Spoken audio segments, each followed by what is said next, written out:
Hello everyone, we're going to be doing the 23 physics WACE exam. Hopefully we do a bit better than we did in 2022. I've got the scan of the 23 WACE exam, so it has all the pictures and everything. So like for this first question, it doesn't have the image, but on the scan it does, so we can get started. Let's go. Okay. All of that. Which way would the coil rotate when observed from X?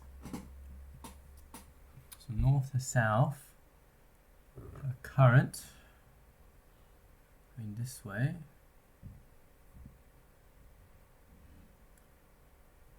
And this is a motor, yes. So we're gonna go down and then, so that's gonna be clockwise. So A clockwise.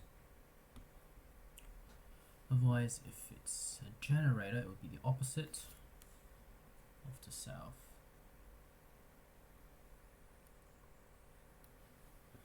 Okay. Calculate the magnitude of the initial torque on the coil in the position shown in the diagram. So torque is going to be equal to radius F. Now the radius of it,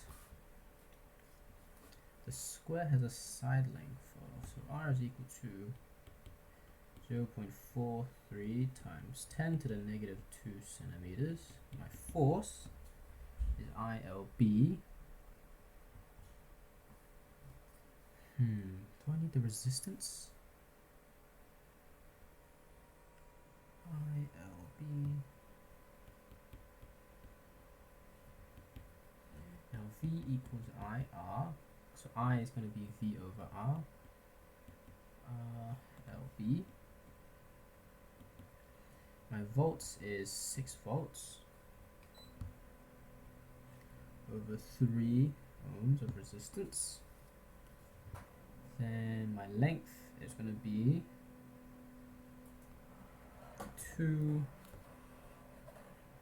8.6 times 10 to the negative 2. This should be 4.3, not 0.43. To the negative 2 centimeters. And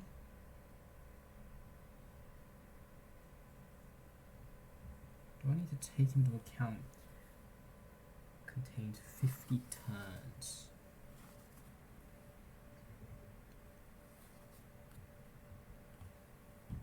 And then B is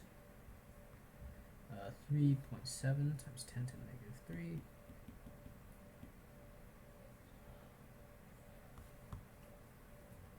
So this force is 2 times 8.6 times 10 to the negative 2 times 3.7 times 10 to the negative 3. So this is 6.364 times 10 to the negative 4 newtons. Therefore, torque total is equal to 2, because it's on both sides, of radius is 4.3 10 to the negative 3 times, now it says 50 turns.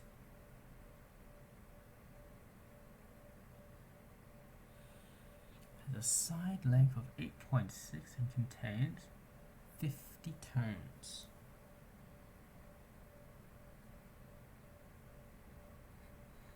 Now the turns only affects the amount of EMF, right? Not the force. I think of the conductor length. Yeah, I'm going to say so. So then this would be times 6.3 times 10 to the negative 4 times 6.364 10 to the negative 4.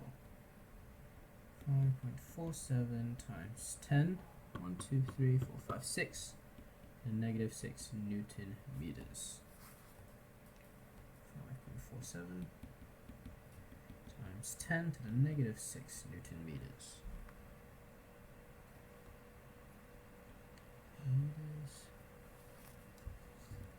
Okay. Going on, free body diagram shows a car going clockwise around a corner on a bank track with without relying on friction. Complete the vector diagram showing how these forces result in a centripetal force. Include where the angle theta would be in my diagram. So this is F net is equal to F of C, and then theta would be here. Yes. So with reference to the diagram, describe why increasing the angle of the track allows the car to go around the same radius curve at a greater speed. So then,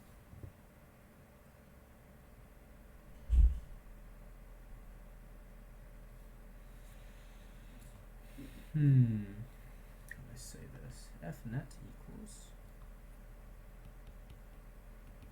or FC is going to equal n sine of theta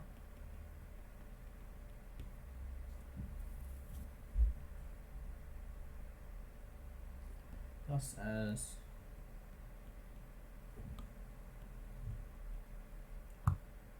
n increases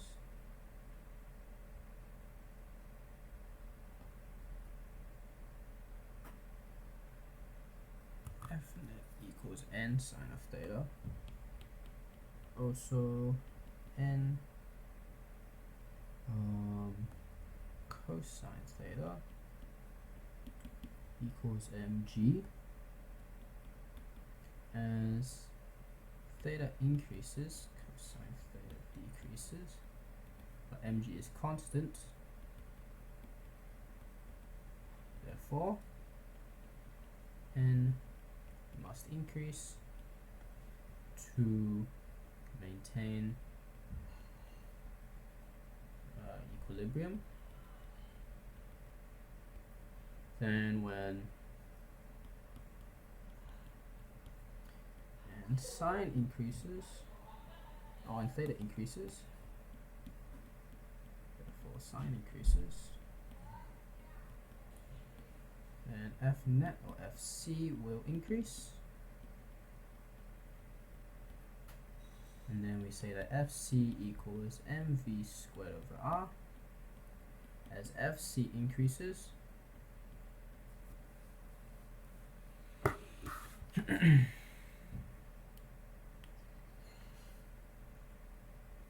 FC will increase as horizontal component of the what is that called? Reaction force will increase. Okay, as FC increases with m and r constant, V will increase.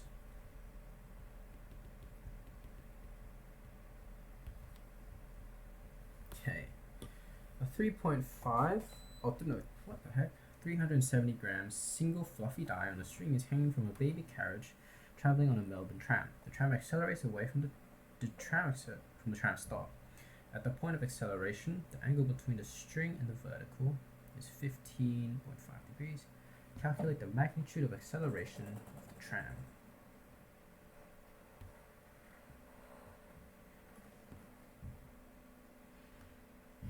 Okay.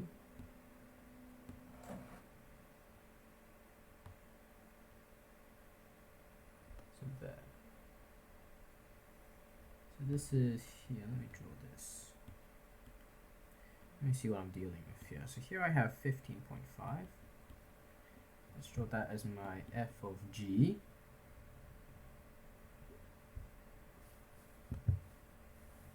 And then this is going to be my force of acceleration, my F net.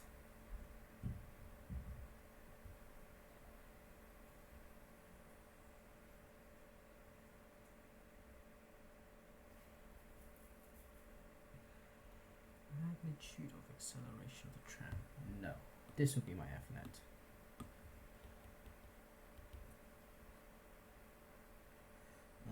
Sorry, no, this would be my F of the tram. And then this is my F net. So then F of tram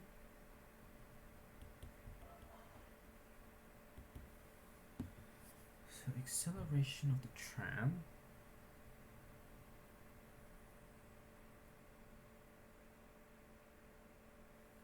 is going to be equal to f of g on cosine of 15.5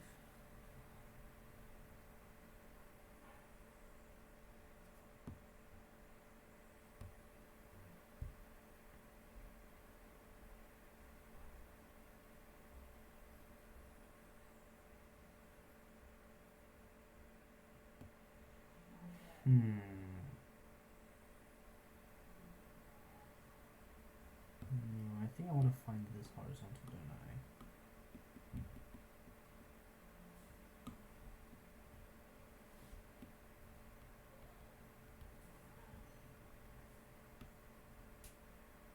F tram is going to be, so let's see, tangent. So tan of 15.5 is equal to F tram all over F of G. Tangent of 15.5 f of g, 15.5 times 9.8 times 0.37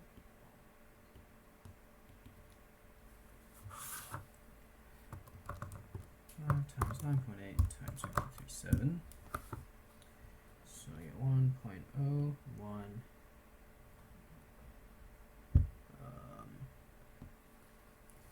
Calculate the acceleration of the tram.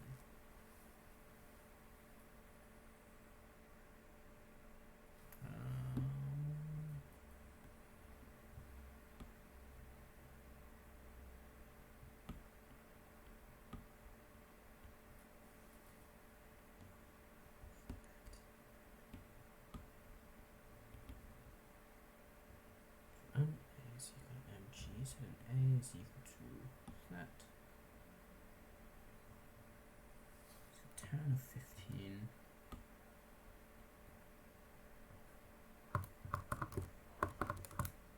9.8 is 2.72 meters per second per second.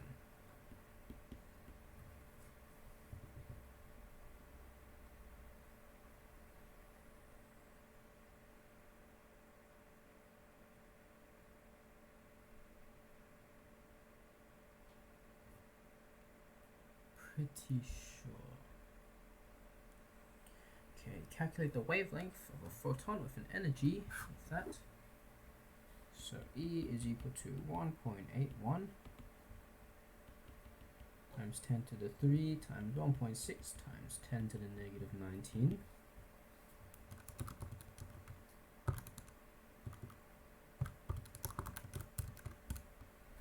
Two point 896 times 10 to the negative 16 joules. And we know that E equals hc all over lambda, so the lambda is going to be 6.63 times 10 to the negative 34 times 3 times 10 to the 8 all over 2.896 times 10 to the negative 16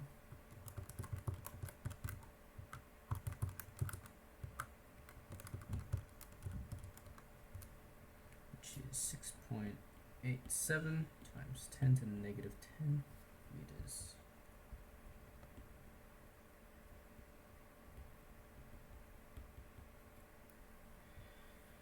Ten to the negative 10. Okay. A catapult launches.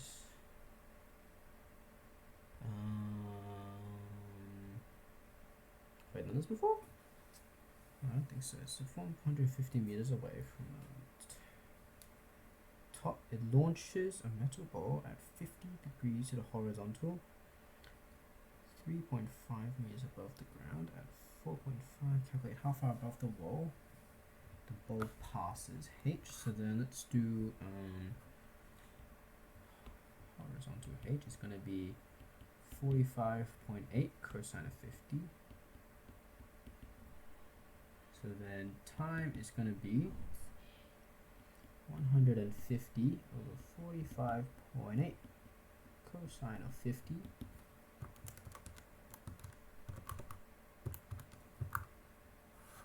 and I get that this is 5.095 seconds.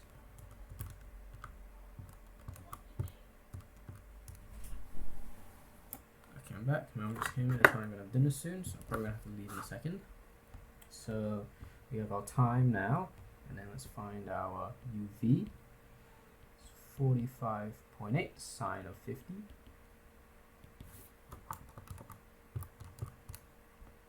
It's going to be 35.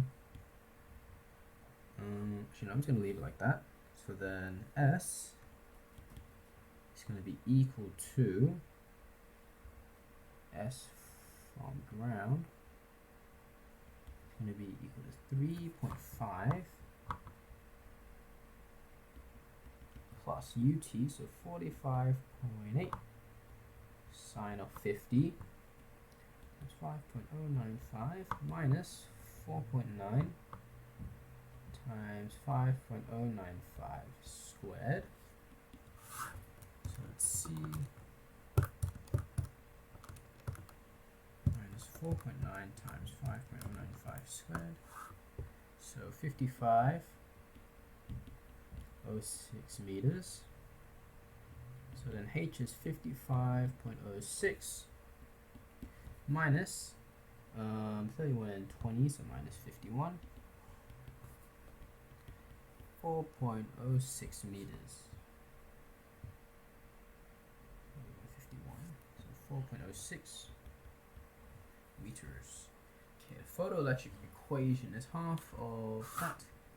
The maximum kinetic energy of a liberated electron is equal to the difference between the energy of the incoming photon and the work energy of the metal target. Describe how and under what circumstances electrons are liberated from the target by incoming photons. So, incoming photons can collide with electrons on the surface of the metal. Yeah, so E minus. The surface of the metal. Transferring the energy. Transferring the energy to the electron to allow them to jump to higher energy levels.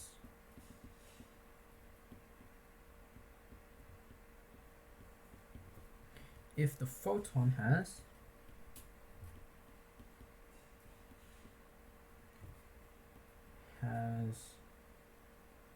equal to or greater than the work energy, what do they call it, work function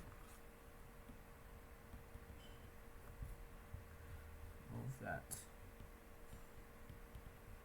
metal, the electron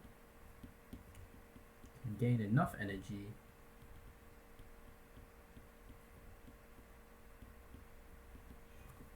to jump, to escape the electrostatic attraction of the nucleus entirely.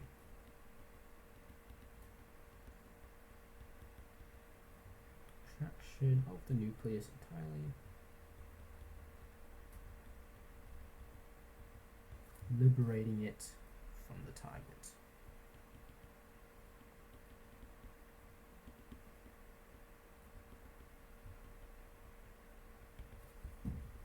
Discuss how the maximum kinetic energy of liberated electrons is experimentally determined. So we'll say maybe electrons will experience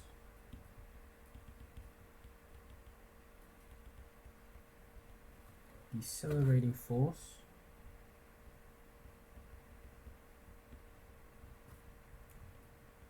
from an opposing electric field.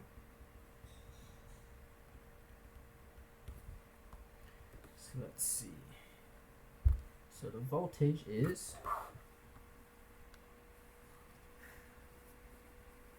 so we'll say voltage can be adjusted.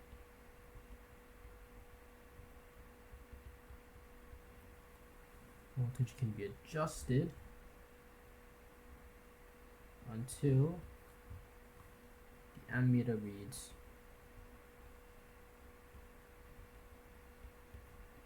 0 amps. Therefore, no electrons flowing through circuit.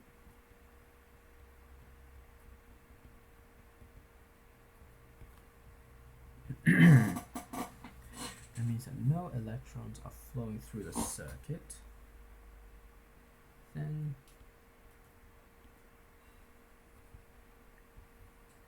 this will put then this would produce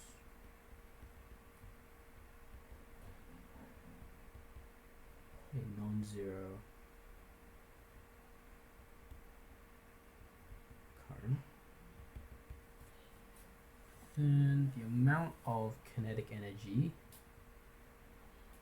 required to slow the fastest. Thus now even the most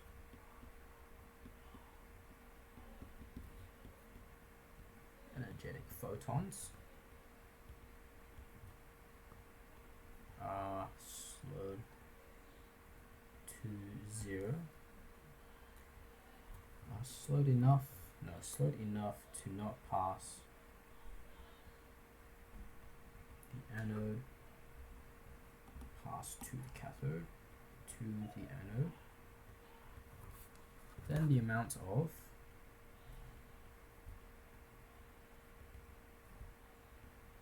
work done by the electric field on the electron, we'll say that W equals QV will equal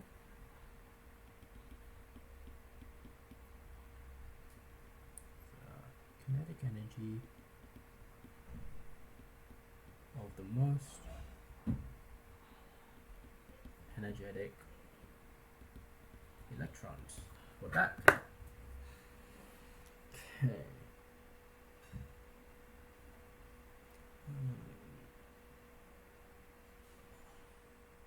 Equal the kinetic energy of the most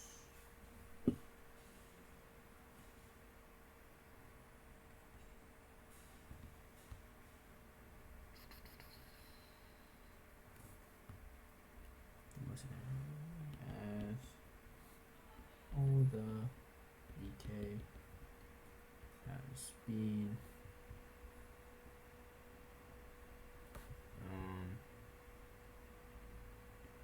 reduced by the electric field.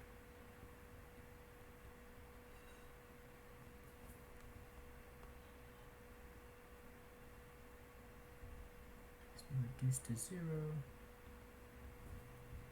Okay, question 8. Where does section 2 start? Section 2 starts on page 14. Okay. The north pole of a biomagnet is moved at constant speed towards a coil of wire. The coil has 7 turns and the cross-sectional area of that. The ends of the wire connected to a galvanometer, which measures very small currents. Okay, state Lenz's law. The induced EMF will be such. Induced EMF by an external changing magnetic flux. Changing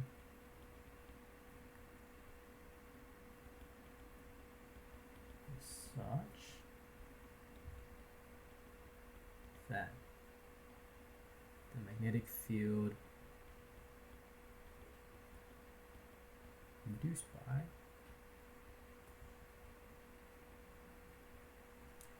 the induced EMF oppose the original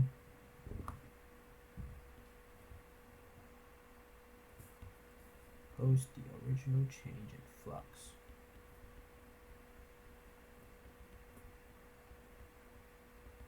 Magnetic flux. With reference to Lenz's law, explain why the needle in the galvanometer moves to the left. The current flows right to left. So north to south, getting stronger to the left. So our boy is going to get strong to the right.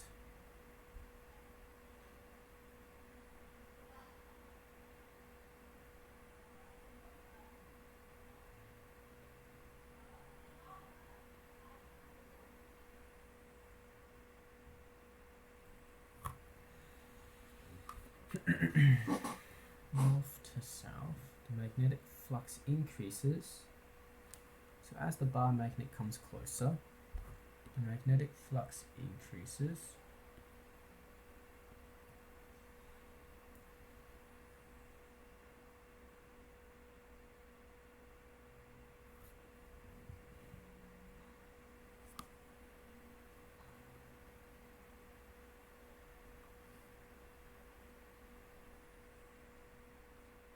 Increasing to the right.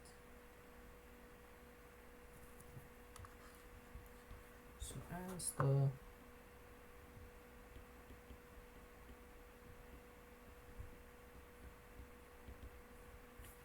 gets closer, the flux to the right increases.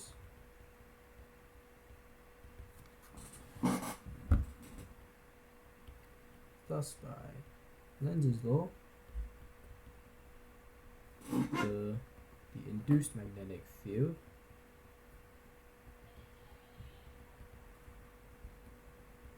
will oppose this, so we go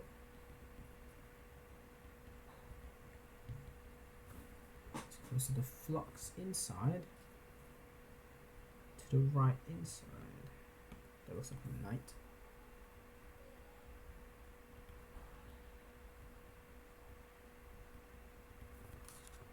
We'll oppose this,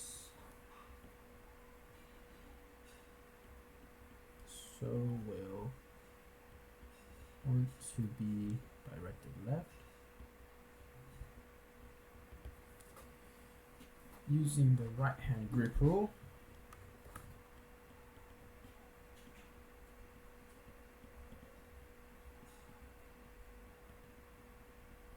this will cause the current. The induced EMF, or this requires the induced EMF to be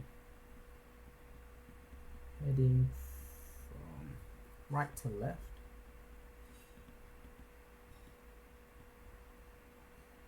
on the galvanometer.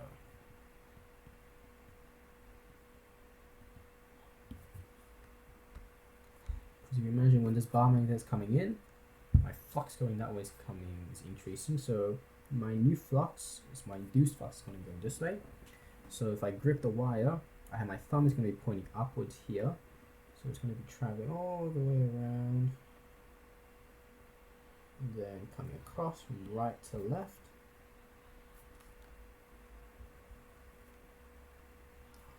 From this side, I'm going to go this way, then yep, it's going to go upwards. So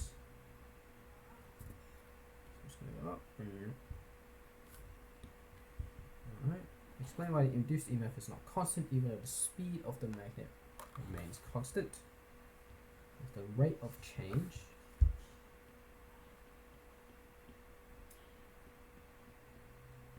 of flux inside, rate of change of flux is proportional to EMF.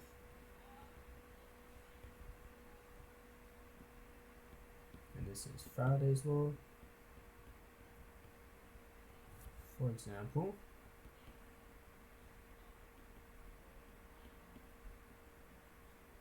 when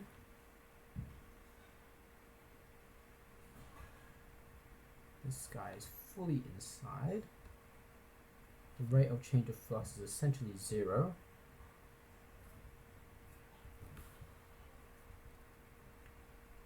It's not constant. The rate of change of flux is not constant.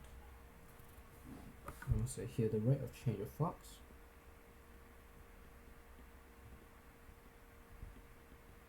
is not constant. Thus the EMF is not constant.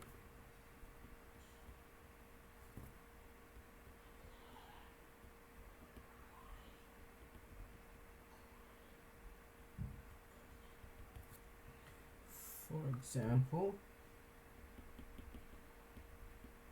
entering the rate of change, for example, entering the coil, the magnet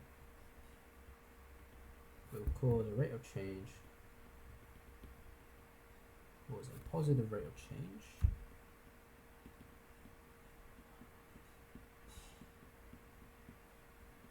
or flux, but leaving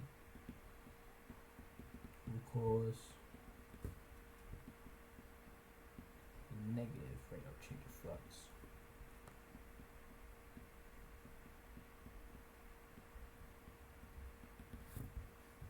Okay, question 9. I think I'm gonna go eat dinner now, so I will be back. And we're back. Let's continue. So, on the graph, estimate the distance to a galaxy that is receding at 4.5% the speed of light. So let's say, so velocity is 3 times 10 to the 8. So this is 1.35 times 10. 1, 2, 3, 4, 5, 6, 7.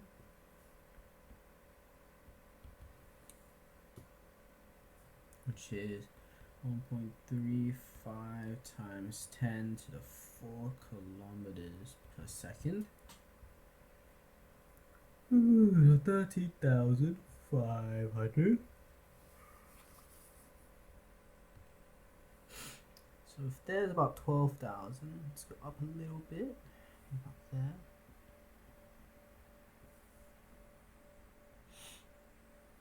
So let's say about there.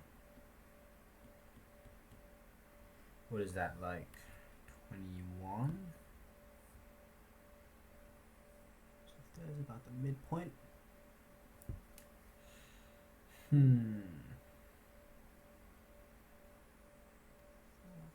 I want to say about 21 megaparsecs.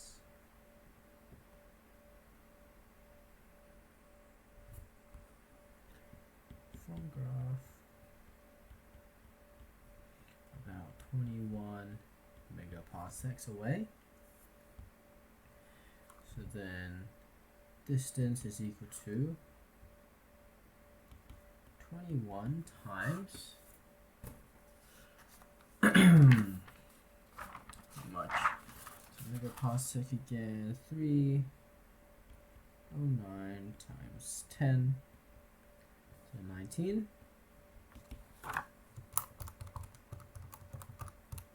So this is about 6.5 times 10 to the 20 kilometers. And he wants it in kilometers. And we are estimating, so 6.5 is 10 to the 20. Question 9. Radio signal traveling from A to B. A radio signal is emitted from spaceship A and arrives at spaceship B. A and B are stationary with respect to Kepler in half hours. A and B are distance d1 apart, and the signal takes t1 to travel. What the heck? Raw is moving parallel to the radio waves between A and B with constant velocity near the speed of light with respect to Kepler and the two spaceships. In his frame reference, A and B are distance 2 apart and signal 2.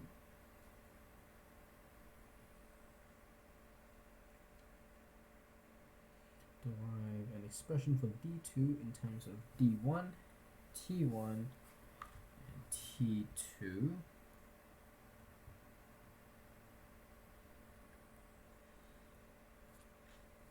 So speed of light is the same. So speed of light is the same.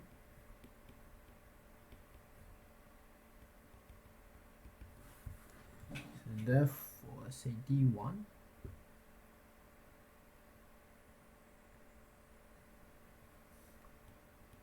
equal to C times time 1, and D2 is equal to C times T2. Oh, I can say, let's rearrange this one. So C is equal to distance 1 over time 1. So then distance 2 is equal to C times T2. So D2 over T2. And for this distance and time, T2. So then I want distance 2 is going to be equal to D1 time 2 over time 1. Is that what they want? Constant's the same. Estimate the broad wavelength for a standard men's basketball. Oh god, traveling at 10 meters per second. But what? I don't know. What is? Okay, so let's see. Lambda equals HC, H over mv. Mass v. Let's say the mass is what, like a kilo?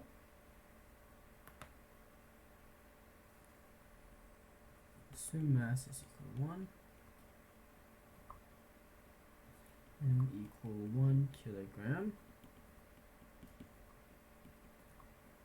6.63 times 10 to the negative 34. All over 1 times 10.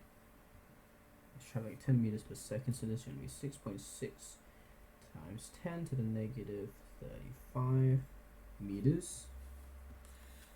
So 6.6 times 10 to the negative 35. Table has 4 subatomic particles. Identify the categories which they belong in and state whether or not they are bound by a strong nuclear force in the third column. So proton is a baryon. A pion is a pion. Probably a lepton, I assume. Pion. Meson maybe? It's not in the lepton, so I don't think it'd be lepton. Neutrino is a lepton, and muon is a lepton.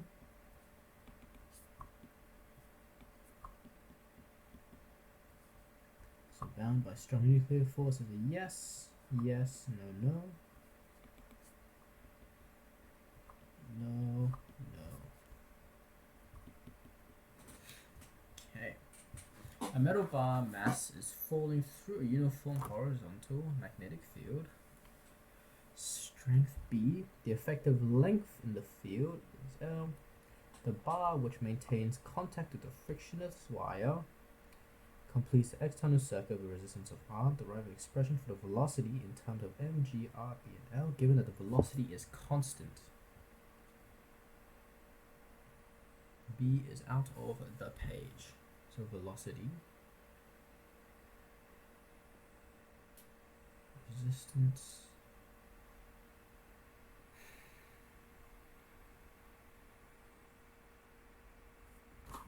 if the velocity is constant,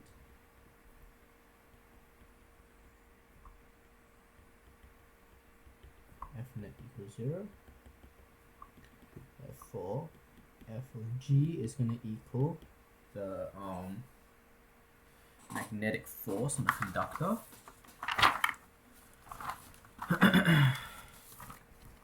So F equals ILB.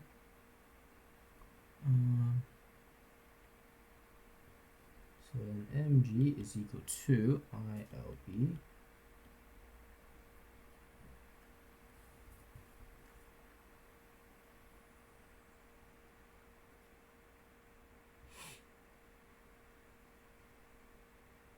There's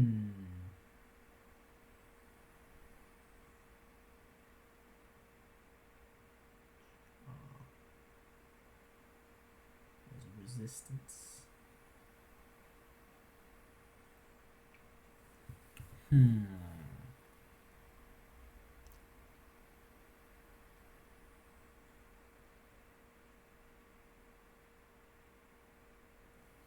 Complete an external circuit resistance of R.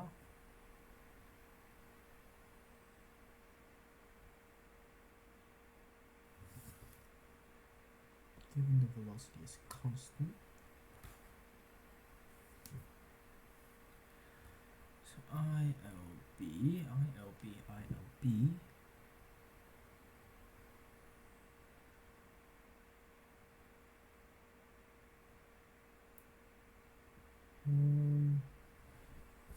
Have the page velocities that way.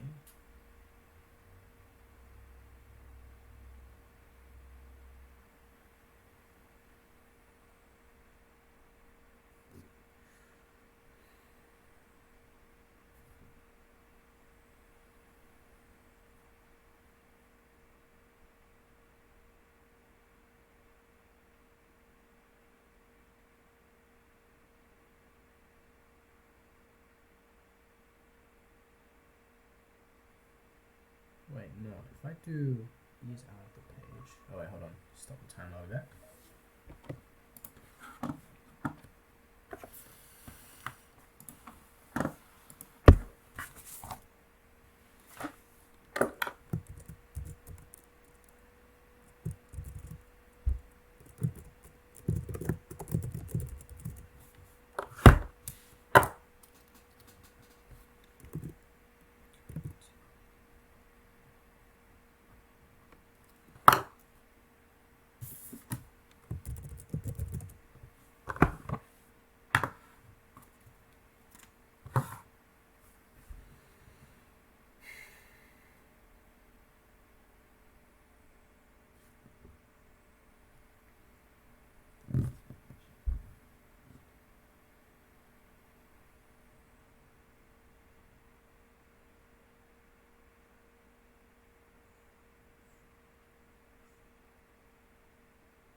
back. Okay, if I do the right hand palm rule on this, I don't actually get that it's going the right way. Velocity is going this way. I'm gonna go to the left. So I don't think I'm let's use this guy.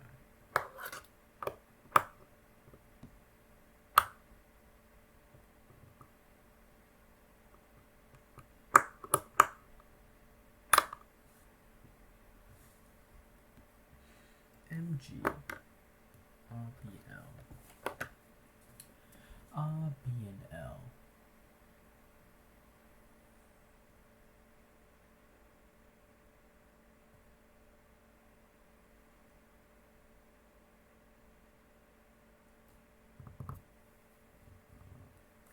What if I look at it like energy? Can I do that? So then delta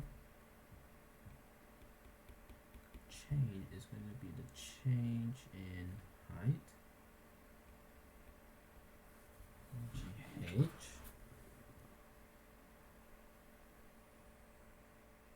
No, but my velocity is constant.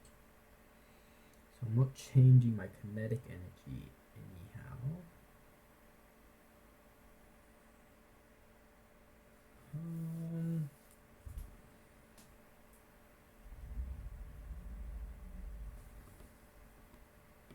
Velocity constant F net equals 0.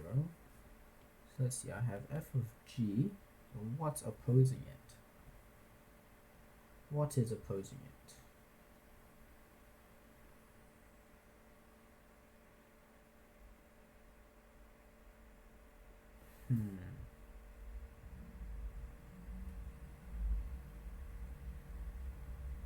Magnetic force on a current carrying conductor.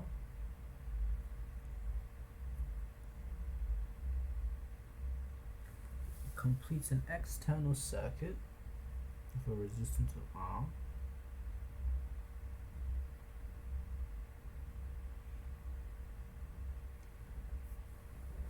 What does the circuit bit come into?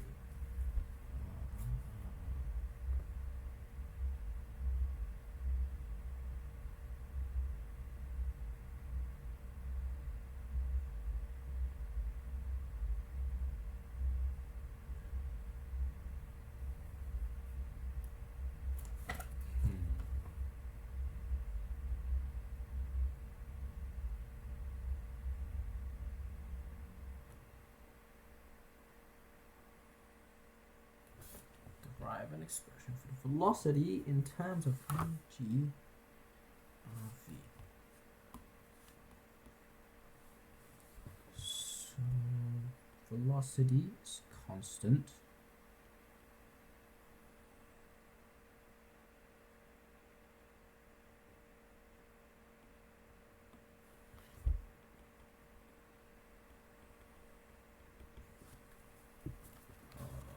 Bro, I'm so lost.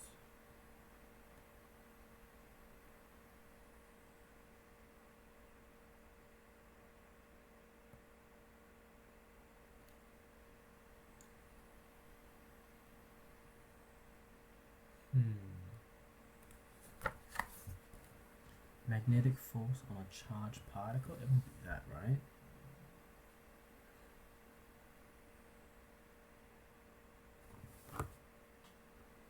And I need M, G, L, B, V, and R for resistance.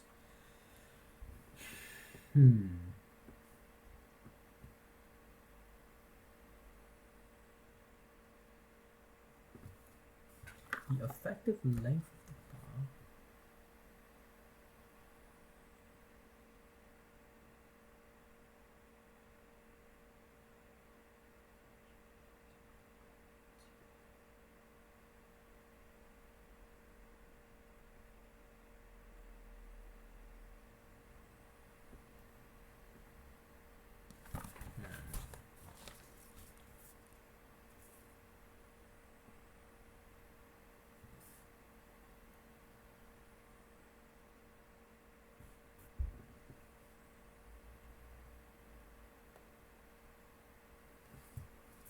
think I'm gonna have to leave this and come back to it.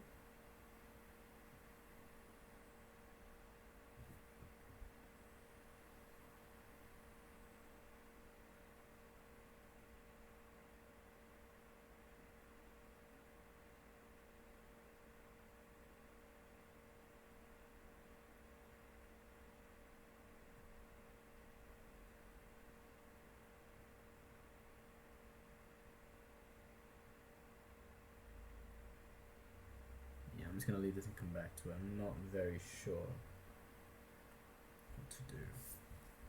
Okay, let's see. A positive charge of that is 35 centimeters below an extremely long wire, carrying a current of that to the left. The positive charge is moving parallel to the wire with a velocity of to the right at the instant shown in the diagram. Calculate the magnetic field 35 centimeters from the wire. B is equal to UO 2 pi I over, not R, sorry, little r, over r.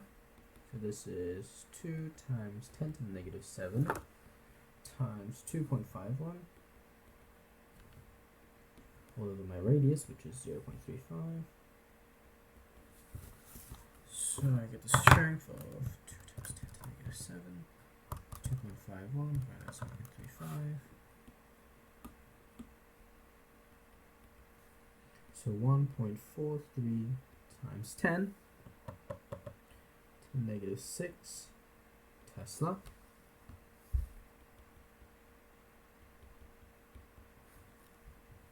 Calculate the force experienced by the particle as it moves through this magnetic field. Include the direction of the force. You can obtain an answer. Use 2.51 times 10 to the negative 6. Wait, UO is 4 pi 10 to the negative 7. So 4 pi over 2 pi at 2.51. Okay. So there, at Q, my magnetic force is going to be straight up. Yes, and then, so straight up, and then my velocity is going to be to the right. So it's going to be, direction is going to be down page.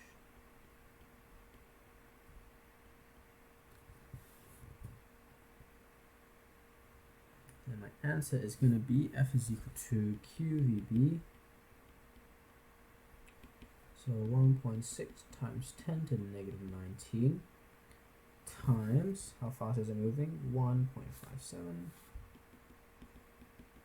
10 to the 4 times 1.43. It's 10 to the negative 6. 10 times 1.57 times 10 to the 4 times 1.43 times 10 to the negative 6. 3.59 times 10 to the negative 21 newtons.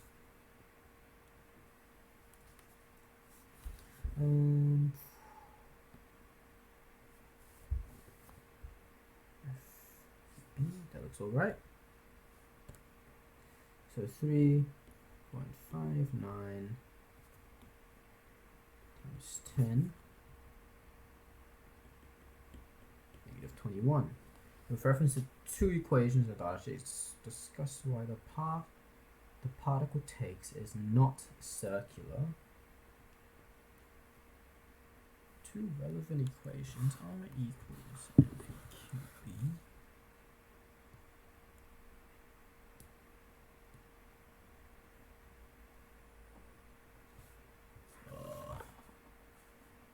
Wait, two equations on the data sheet. Discuss why the path the particle takes is not circular. So let's see, FC equals MAC. Where AC is perpendicular to movement.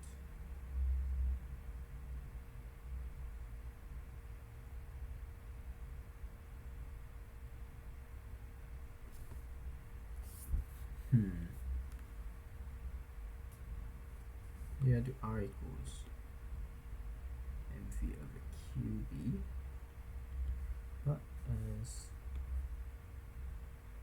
distance from the particle to the conductor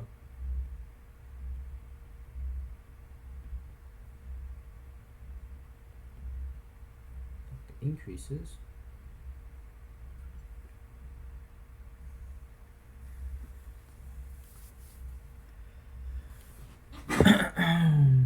the radius, magnetic field strength,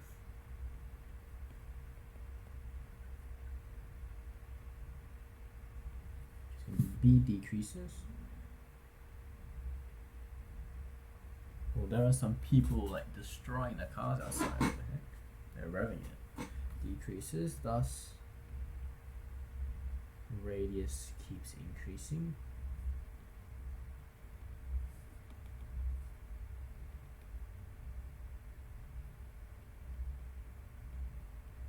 Increasing, meaning the path is never a complete circle.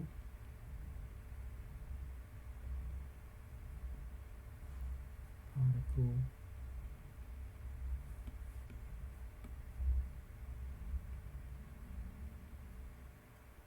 it's never a complete circle. And then what would the second equation be? FC equals mv squared over r.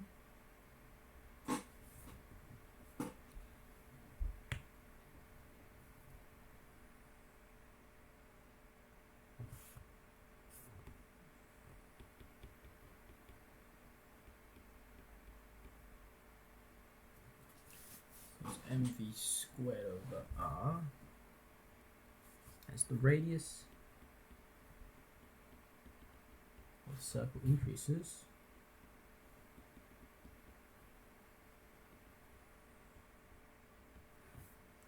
The resultant, the required FC decreases.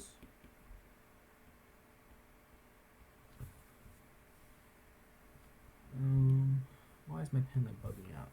Back here. Required FC decreases, but f of b. Oh wait, I did say it would decrease. What would the second equation be?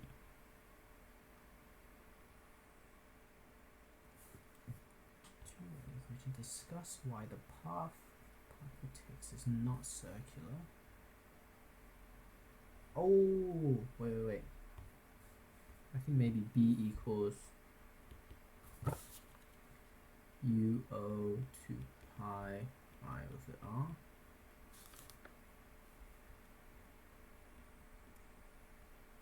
When the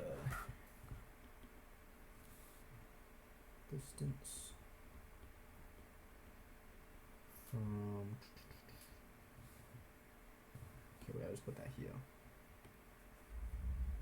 So distance from the particle increases, the magnetic field strength B decreases as equals UO 2 pi IR.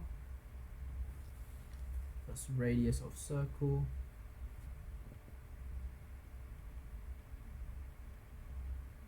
keep increasing, meaning the path is never a complete circle. Come on, why can I not figure this question out?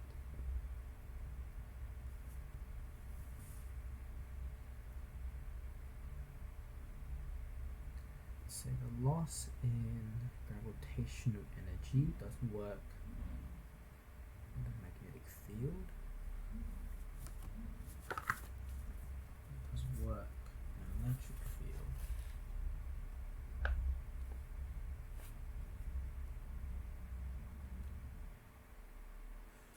Magnetic force on a current carrying conductor.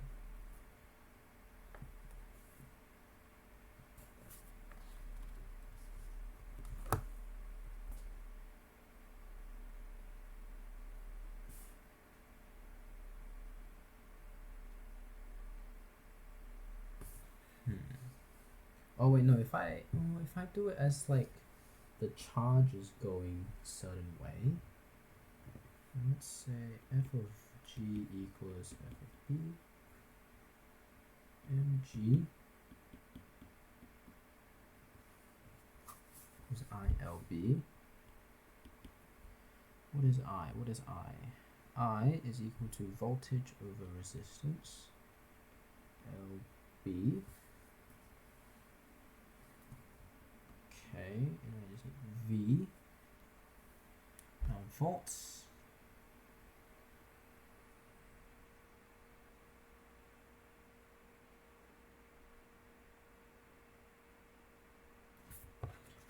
Power is equal to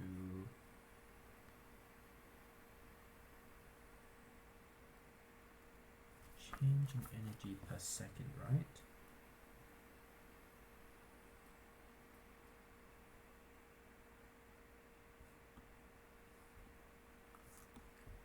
Equals VI.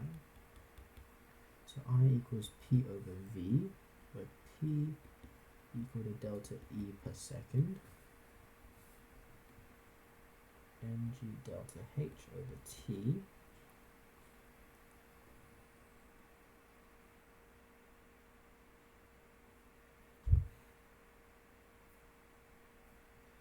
It's the change in gravitational potential energy per second.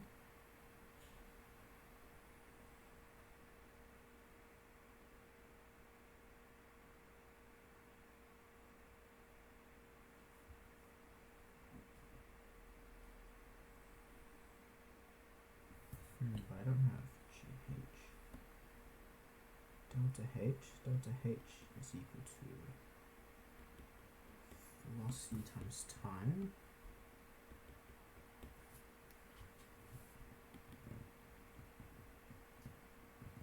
Times velocity.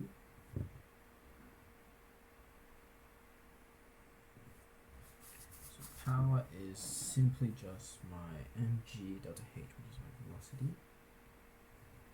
This is M, and then that was V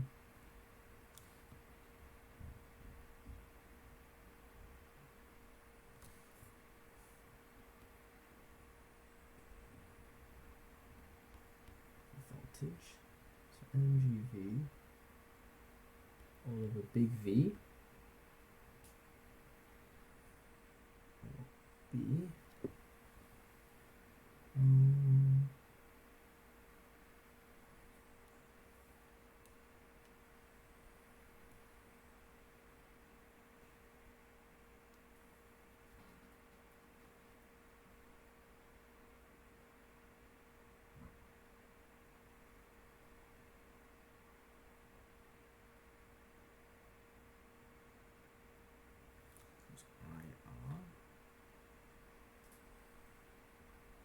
V equals IR.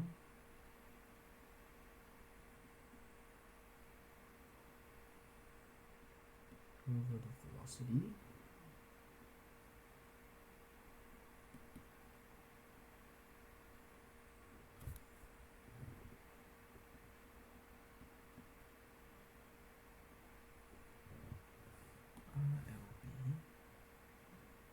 Then I'm missing V. Not sure I'm getting anywhere, guys. Okay, I'll come back to it. Maybe every few questions I'll come back to it. So the particle is now moving midway between two wires with equal currents flowing in the same direction.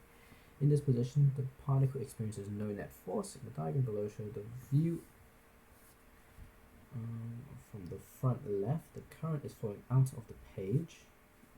Draw the component magnetic fields generated by the two. Indicate clearly the location of the charge Q on your diagram. So then this can be Q. Draw the composite magnetic field generated by the two current conducting wires. So if it's coming out of the page, we're going like this. And then there's like another one.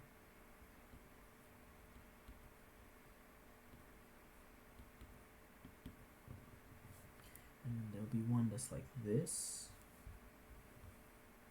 Let's draw the other one.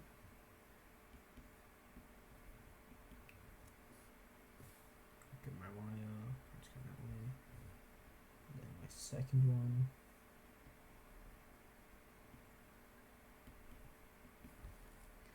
And then we can draw the third one.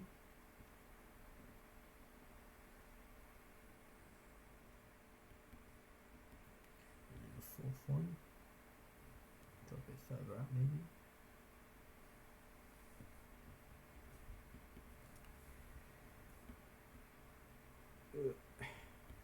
That.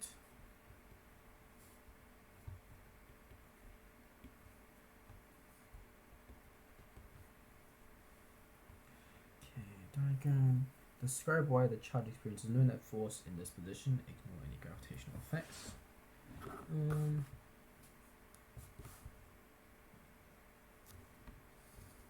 This one should be going upwards. In this position, the net forces are experiencing the magnetic force or magnetic fields from each conductor is of same strength.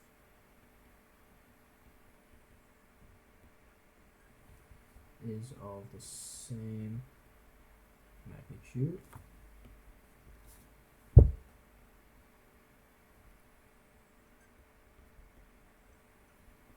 But, bro, I cannot write. But, in opposite directions.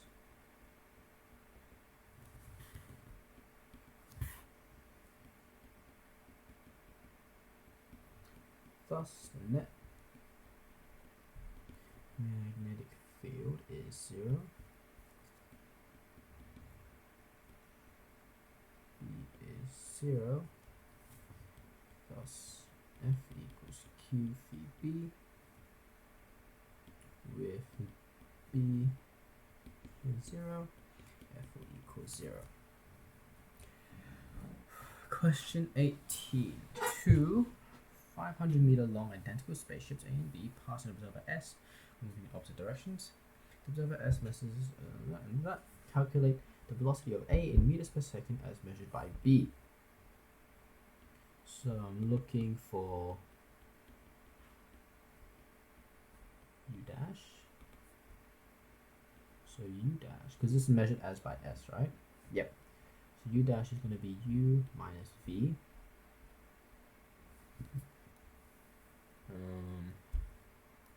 Wait, is it plus or minus? I always forget.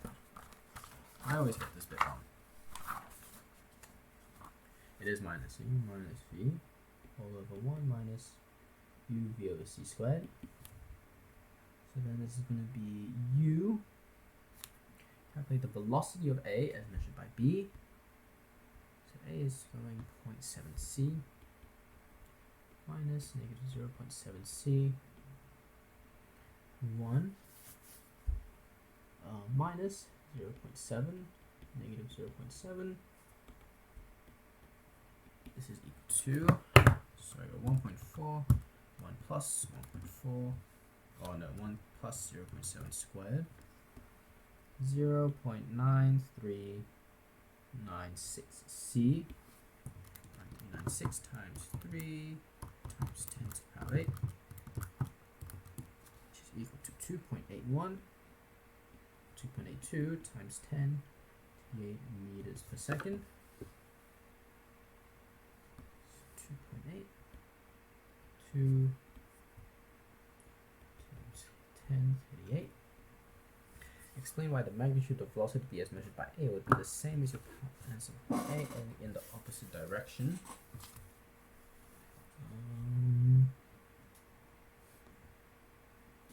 In A's frame of reference,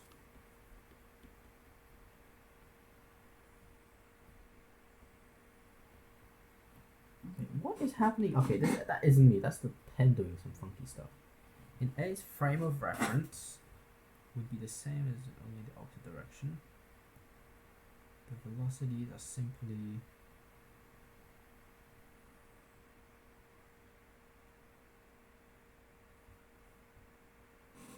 the path of B. So let's say B's frame of reference is traveling in the opposite direction to it.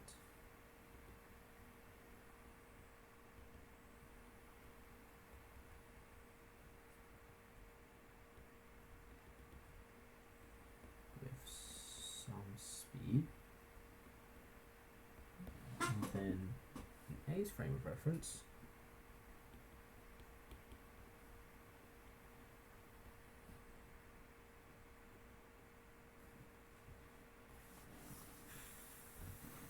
this again.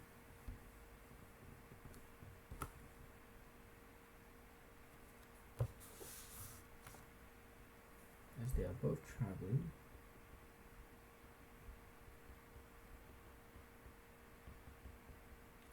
what is up with this? Okay, right, so they're both traveling. Now it's just skipping parts of me writing. At 0.7 C, an outside observer to a stationary observer.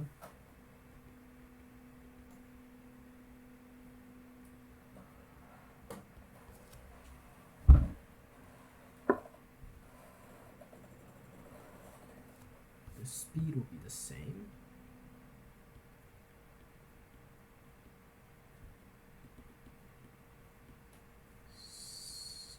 However, A will see it traveling to the behind of it in the opposite direction to what B experienced. A will see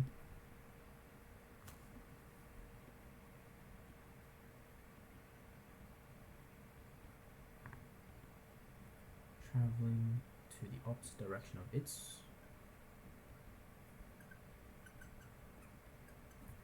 direction of A's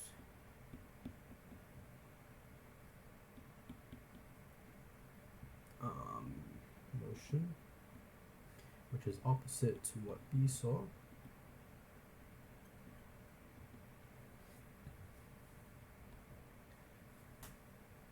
Which is the opposite direction of B.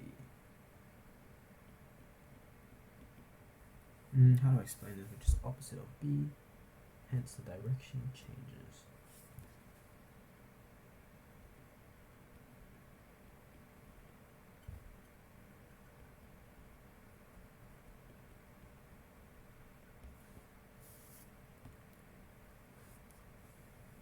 A will seem stationary, passing past it.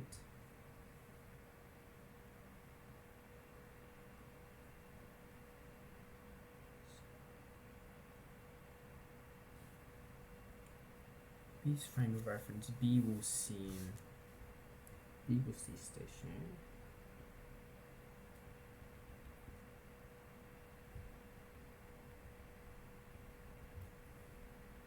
Stationary with A traveling in the opposite direction, or in some direction,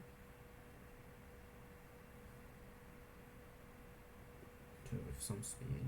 We're traveling, so how will A will see B traveling to the opposite direction of A's.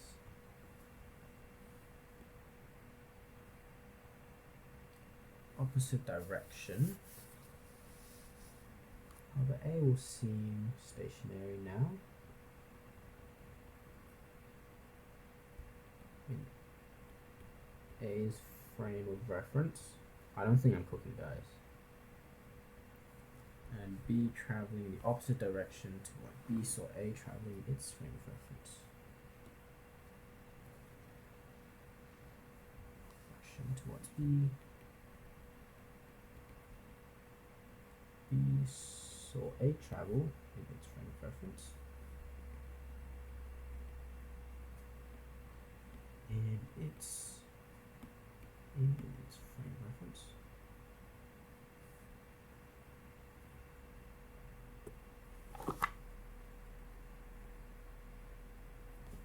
Therefore, same speed but opposite direction.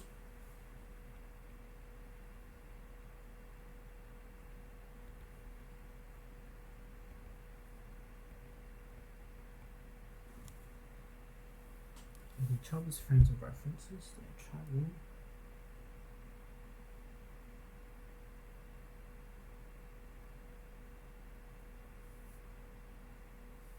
in each other's frame of reference.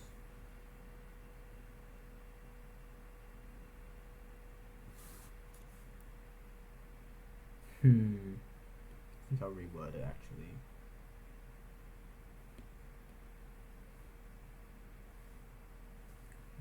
This.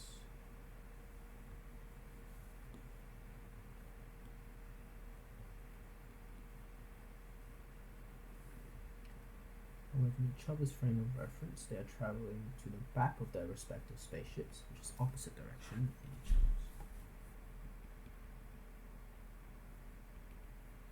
In each frame of reference, the other spaceship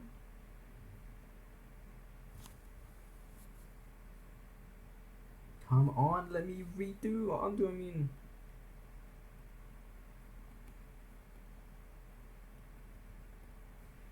To the back of the respective spaceship.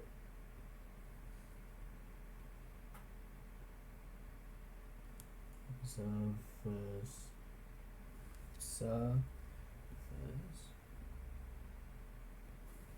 Respective spaceship, just the opposite direction.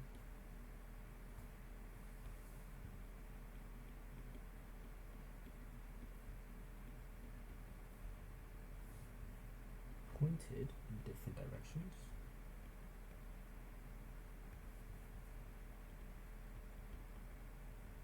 Hence, opposing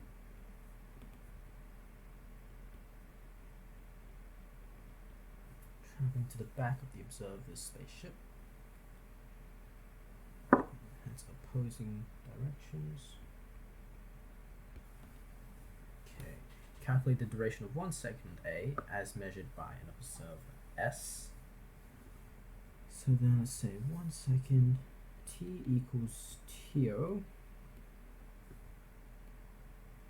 A is measured by observer S1 minus V squared C squared. So T is equal to 1 square root of 1 minus 0.7 squared. This is 1.40 seconds.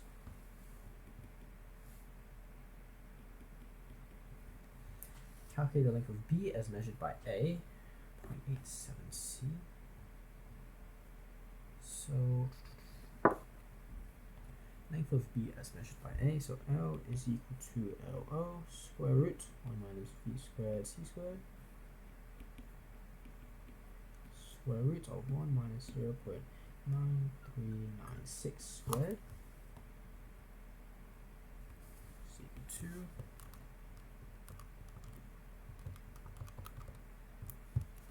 which is 171 meters. Bro, what is that? There we go, thank you. I think my screen is like getting sweaty. Okay, when does section 3 start? Page 30, so I've got 10 pages to go. I recently discovered planet Stugus in a distant solar system has 3 moons, Larry, Curly, and Mo, orbiting at different distances. Stugus has a mass of that, and on the day of Stugus mass about that. Assume all 3 moons have circular orbits and their masses are insignificant compared to that of Stugus. Curly is a geosynchronous orbit that orbits above one specific spot on Stugus' surface. Calculate the radius of Curly's orbit.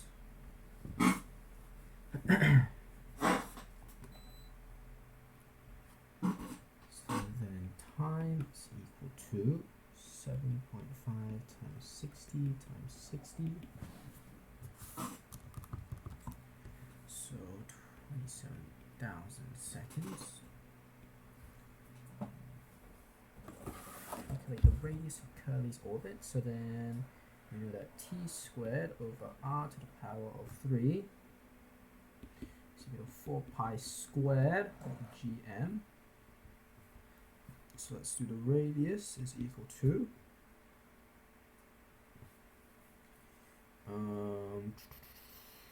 gmt squared all over 4 pi pi squared. Find that times that by that. R3 over t equals gm for pi. Yep. So then r is equal to the third root of g is 2.37 times 10 to the 24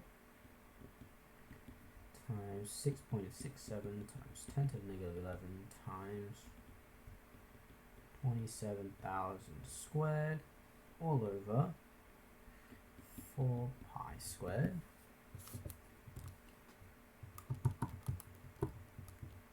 Times 6.67 times 10 to the negative 11 times 27,000 squared.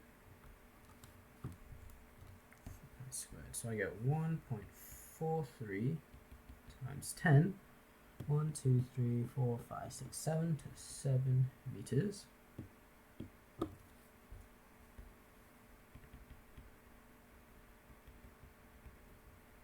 Okay, the gravitational field strength that Mo experiences due to this is that. Calculate the distance between the center of mass and the center of mass is that.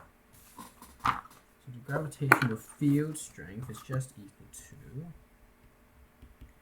gm over r squared.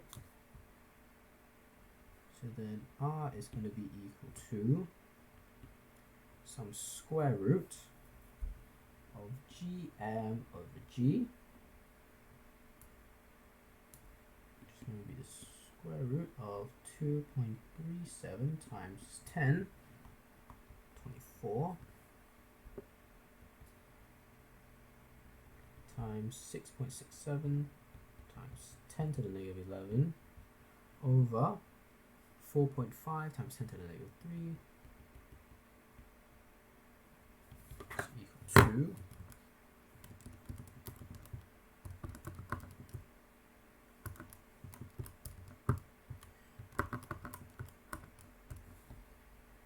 1.87 times 10. 1, 2, 3, 4, 5, 6, 7, 8 meters. Now is Mo further away than Curly? Yes. So 1.87 times 10 to the 8. Derive the mathematical relationship between the moon's orbital speed and its distance r from the planet's center of mass.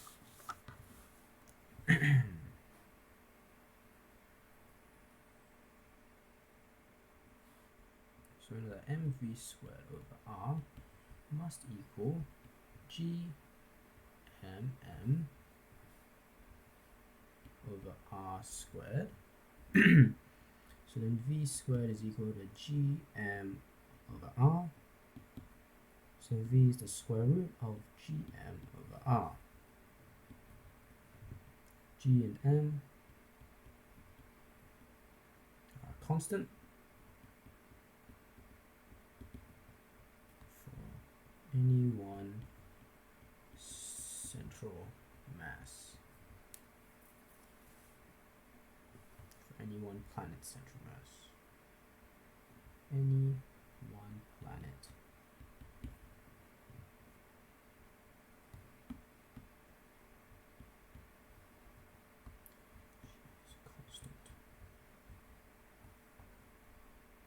V equals square root of gm over r. Use this relationship to C to identify which monostagus has the greatest orbital speed. So then velocity is proportional to the square root of r, as radius of Larry is least. Its velocity will be greatest. Velocity will be the greatest.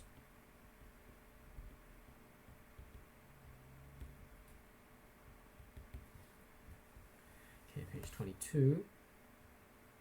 A group of students set up the apparatus shown on the diagram above to measure the mass per unit length of a thin and strong steel wire.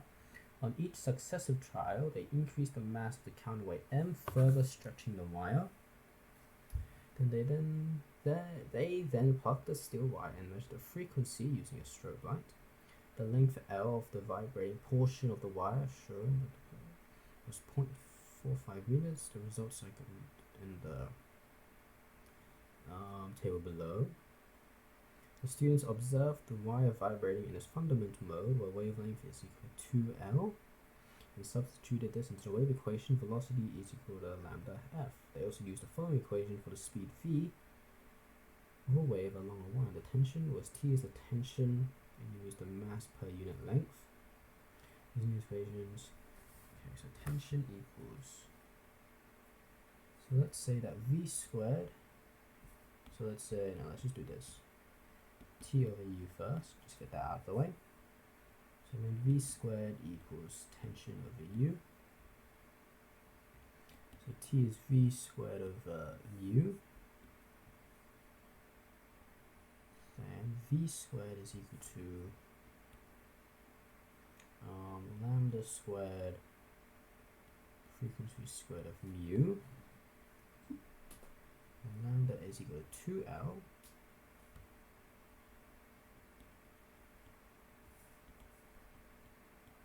Squared f of squared of u, 4L squared f of squared of u.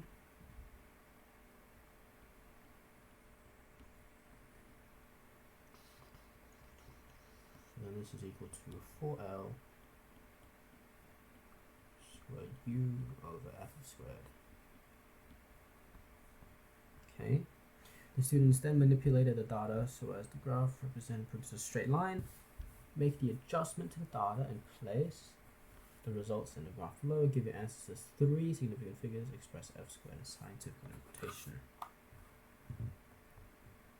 So tension is 4L. 4 times 0.45 squared times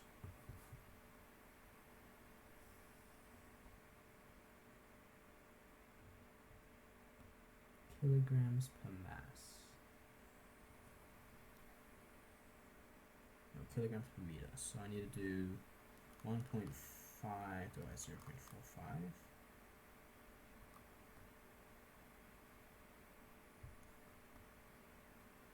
And then times, you know, let's find the frequency squared first of everything.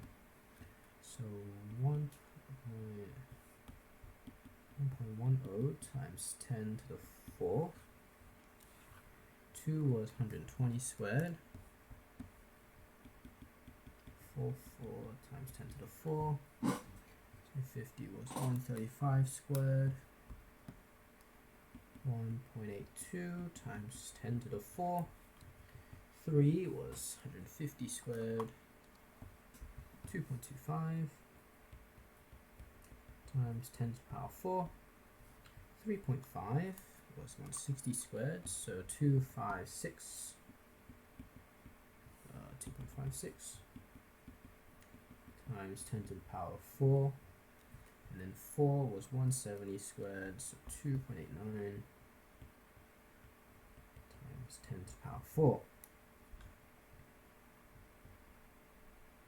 Kilograms per meter. So let's do 4 times. If I do the length,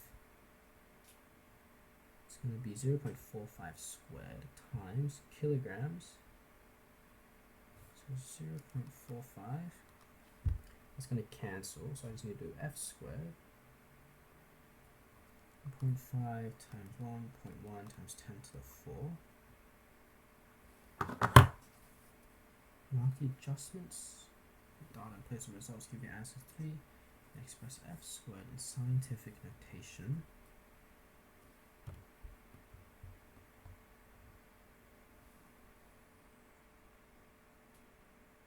Kilograms per meter. So 4 times 0.45 squared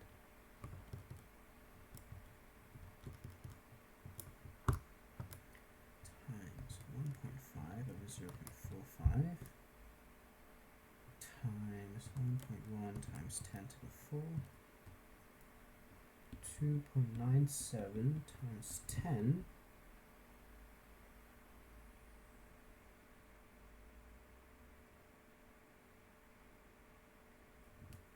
I am doing something wrong.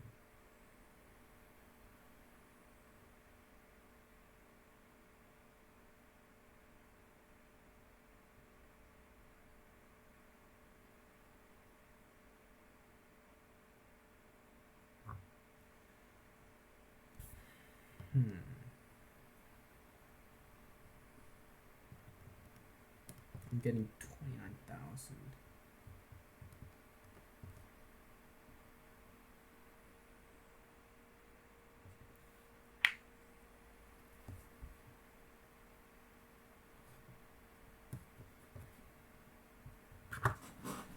L squared. So tension is 4 times L squared 0.45 squared times U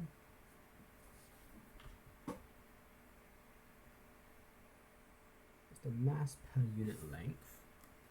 So like for 1.5 kilograms divided by 0.45 times F squared, but F squared just blows this up.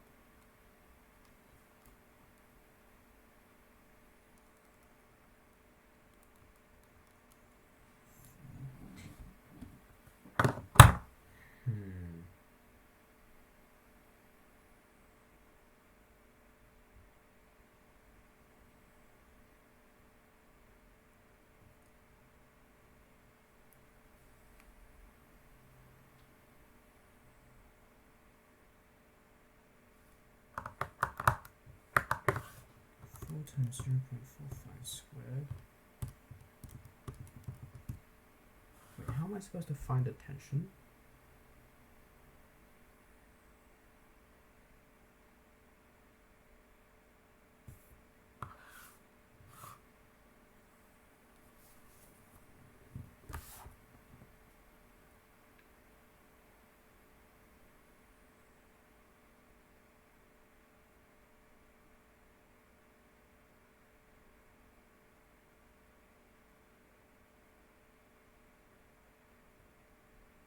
How am I supposed to find the tension? Wait, what?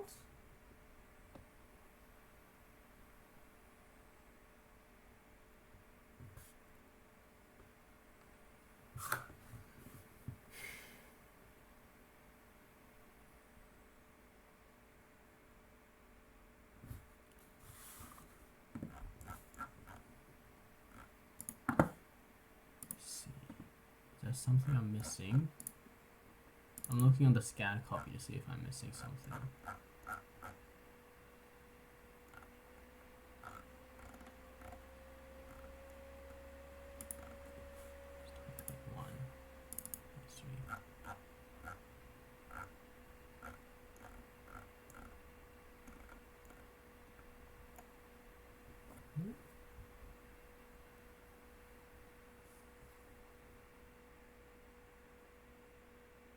Use the mass per unit length.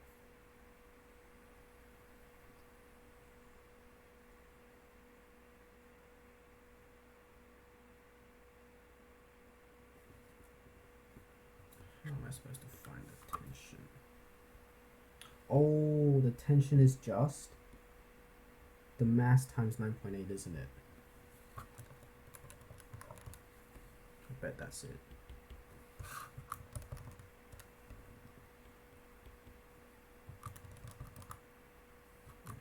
This is definitely it. This must be it. Times 2.5, 24.5. This times 3, 29.4. 3.5 is 34.3. And then times 4, 36, 4.2, 39.2. Okay. So 11 and 114.7. I should divide these by 10. 2, 3, 4. 1, 2, 3, 4. Yep. So we go 11 and then 14.7. 4.7, about there. 19.6, 1.44. And 6, 1.44. 1.44, 19.6.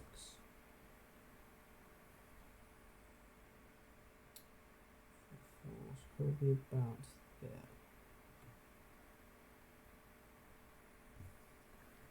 And then 24.5, 1.82.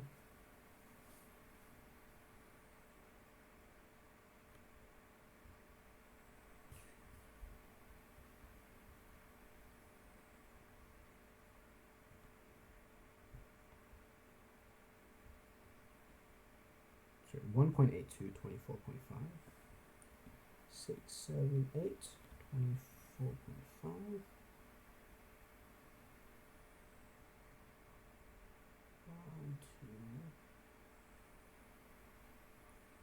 4.5. It's about there. Then 2.25, 29.4. 125, 29.4.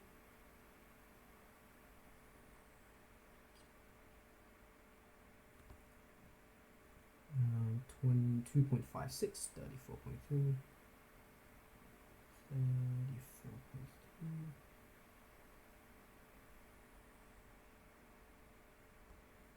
And then 2.89, 39.2. So 6, 7, 8, 9, 39.2. About there. Okay. Now I have to draw my line of best fit. Let's see, what line do these guys like? Something like this, I think, is pretty good. I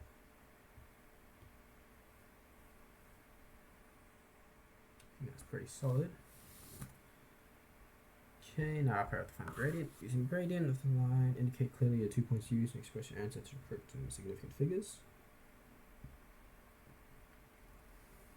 Let's go with this point, which is 0.9. So no, just 9. And then 11.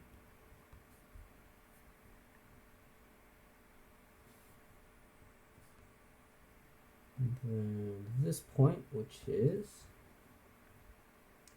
30 and 41. So, and we go from 9, 11 to 30, 41. So then m is equal to 41 minus 11 times 10 to the power of 3 all over 30 minus 9. So this is 41 minus 11 times 10 to the power of 3, 30 minus 9. This is 1.1429.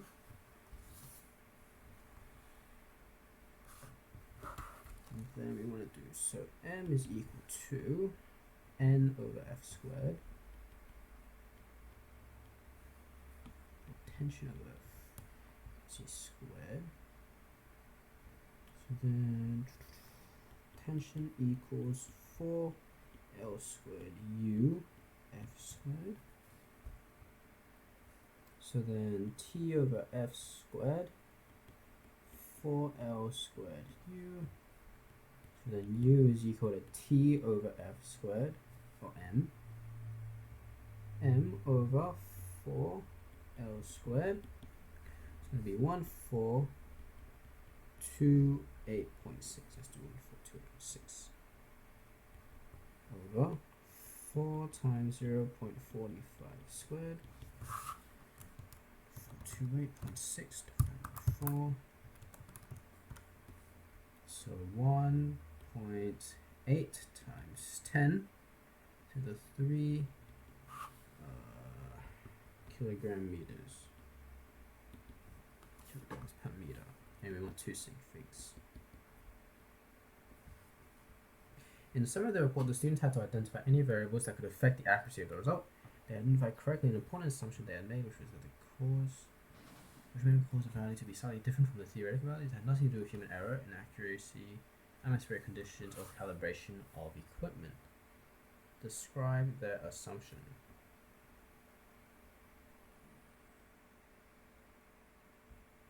That the tension force would exactly equal the weight force. They assume assumption is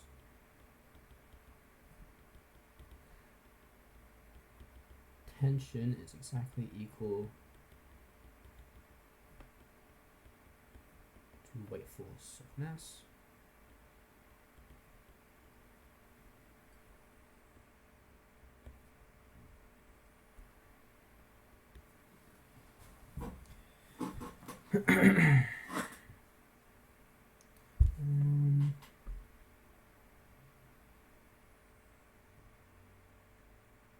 This is, do I have to like evaluate it? I'm gonna say this is likely not true.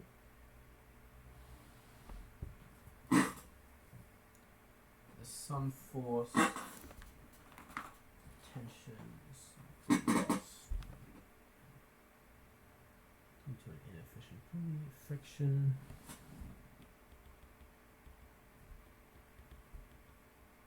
True due to factors like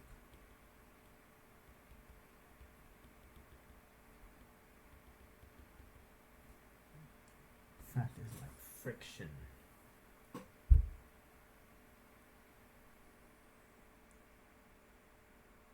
Friction and weight of string.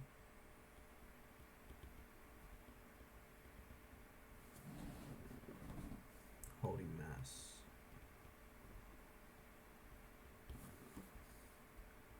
Okay. 26. A uniform gauge. Oh, wait, I've done this question before. Okay. Supported by two hinges T and B. The top hinge is fixed 20 centimeters below the gate. And the gate has a mass of 25.7 kilograms. It is 1 meter wide and 1.5 meters tall. Note, the top hinge takes all the vertical weight force of the gate. The bottom hinge keeps the gate lined up correctly. By taking moments around B, calculate the horizontal component of the reaction force of T on the gate. Include a direction in your answer. So moments around B.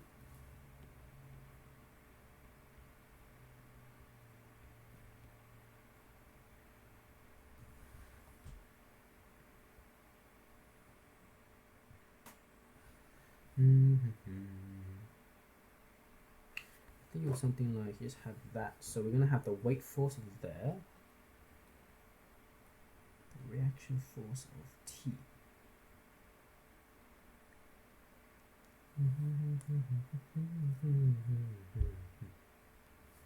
And the reaction force of T is going to push it that way.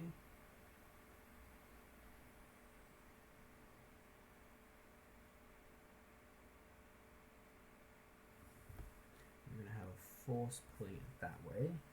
1.2 meters. So we're going to have sum of the anti-clockwise moments is going to equal the sum of the clockwise. It's going to be the force of tension horizontally. Not force of tension, sorry, the force of reaction T. And that's occurring 1.2 meters away. Wait, what's CAW? CW. And anti-clockwise is going to equal 25.7 times 9.8 times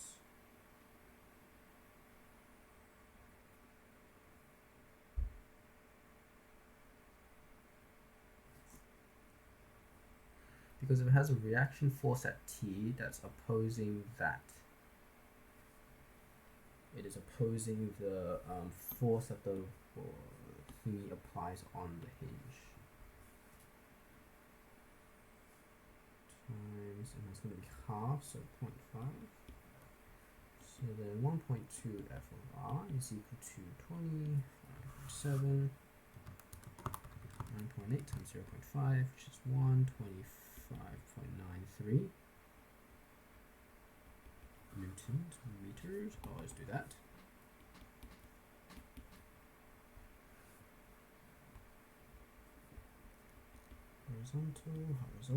Horizontal is equal to 1.2, so this is 105 newtons.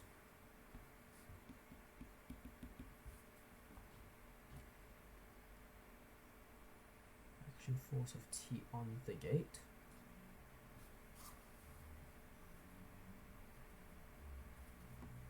Because the gate wants to pull this way. It's to the left. So we'll say left.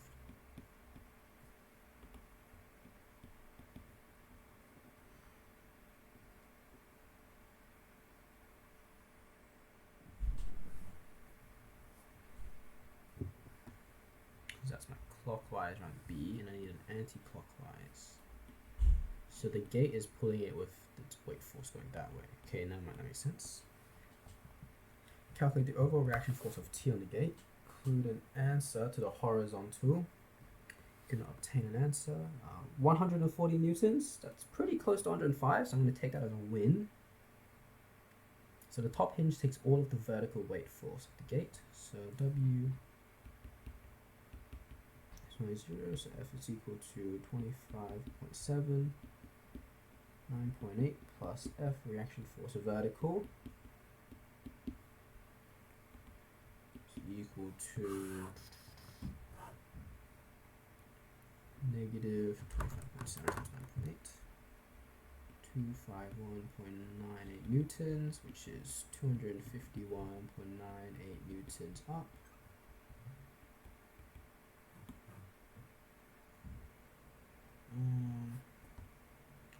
Let down be positive, or let up be positive.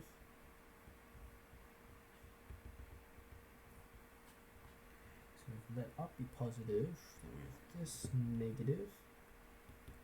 That's FRV.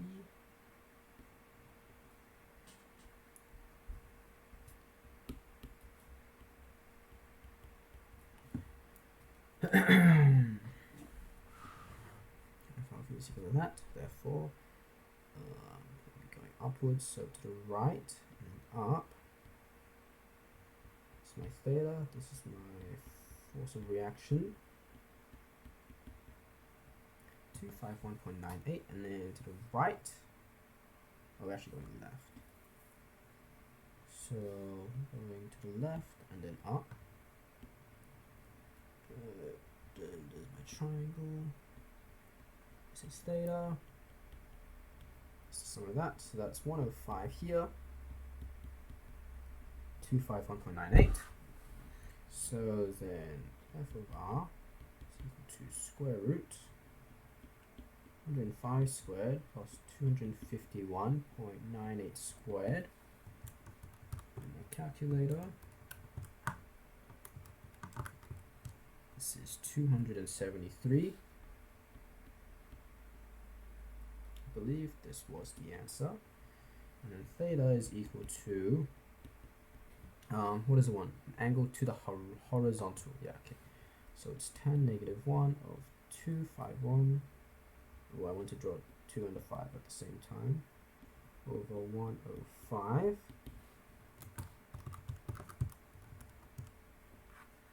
So this is 67.4 degrees. So 273.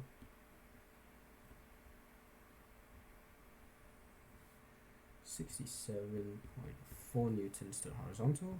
Discuss how the angle on part B will be affected when the top hinge was fixed at the top of the gate. Include a mathematical expression in your answer. So then if the top of gate, radius to B will increase.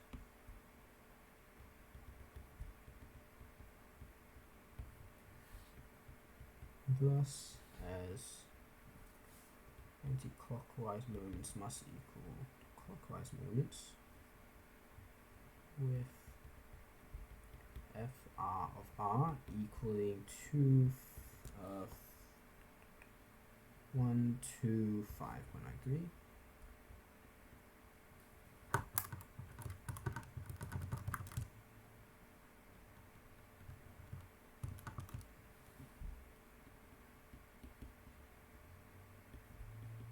To remain in equilibrium,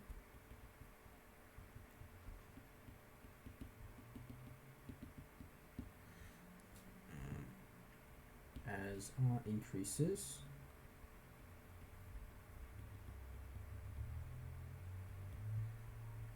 force of reaction horizontal will decrease.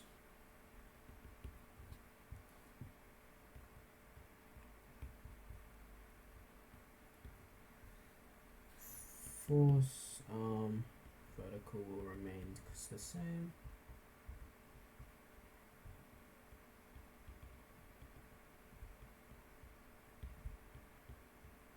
Thus, is tan of theta, where theta equals tangent -1 of f v over fr horizontal, so adjacent. So if RH decreases, theta will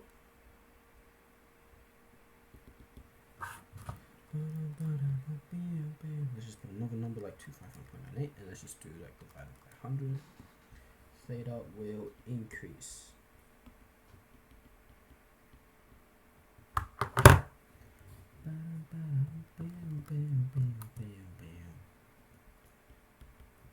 As FR vertical over FRH increases.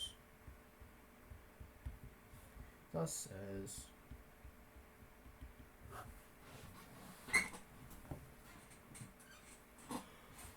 if hinge fixed at top of gate,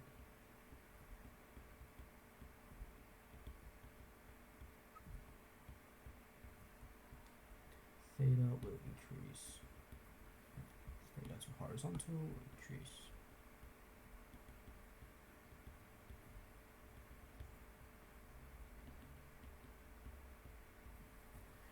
Okay, page 28. Evacuated chamber, proton. I'm gonna have a quick drink break. Into the electric field. Let's do that.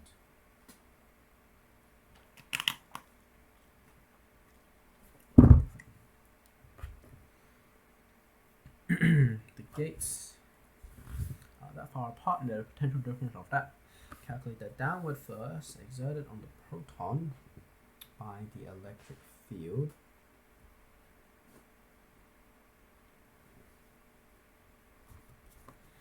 So this is just equal to, force is equal to voltage Q over D. So my voltage is 4.8 times 10 to the power 3 times 1.6 times 10 to the -19 over my distance, which is 4 times 10 to the -2.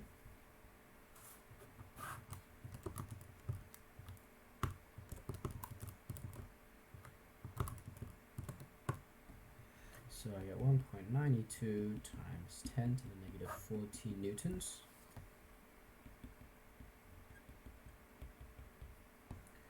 Choose which mathematical expression describes the path taken by the proton when it enters the field. Circle your answer. Describe the path taken by the proton when it enters the field.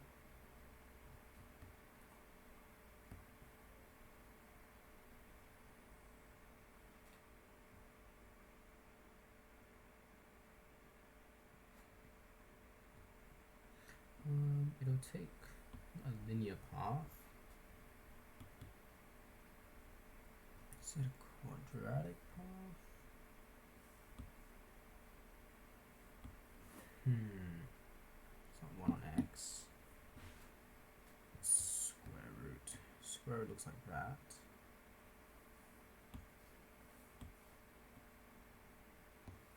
It's constantly decreasing. I think it's going to be D.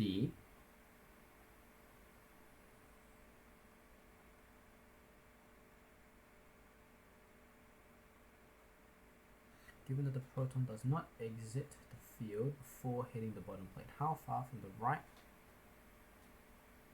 Before hitting the bottom plate, how far from the right hand end of the bottom of the proton land? Ignore any effects due to gravity.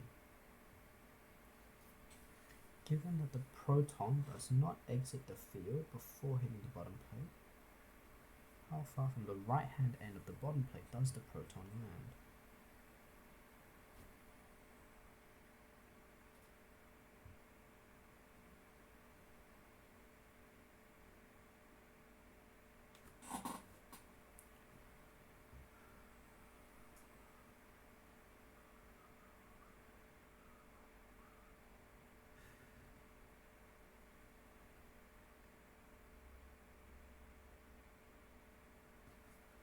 Downward force by the electric field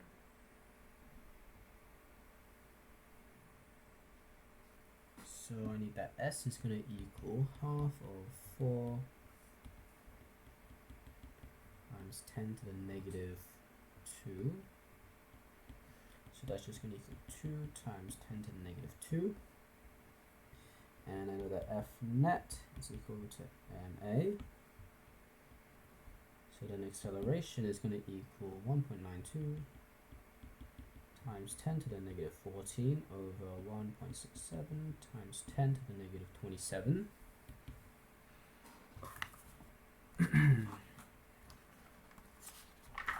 Let's see. Proton, yep. So 1.92 times 10 to the negative 14. 67 times 10 all divided by 10 to the negative 27.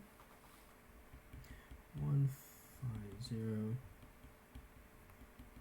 times 10 to the 13 meters per second. That seems abnormally fast. Let me check my calculations. 1.8 times 10 to the 3. 19 times 4 times 10 to the negative 2. Yeah, okay. So then, let's see, B squared equals U squared plus 2AS. I don't need that one. I don't know my time.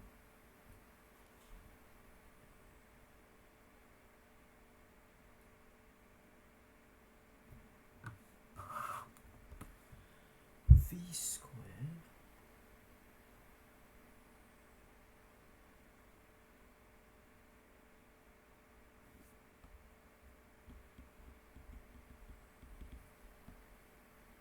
This is all vertical.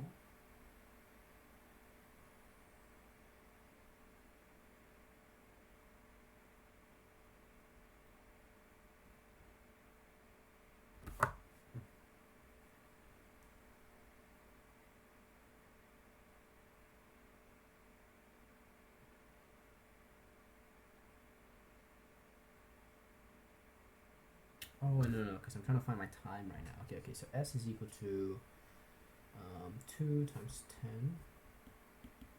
Negative 2 is going to be equal to half of 1.15 times 10 to the 13 times 10, no, just times t squared. So t is going to be equal to square root of 2 times 2 10 to the negative 2 over 1.15 times 10 to the 13. It's going to be a tiny amount of time, what the heck?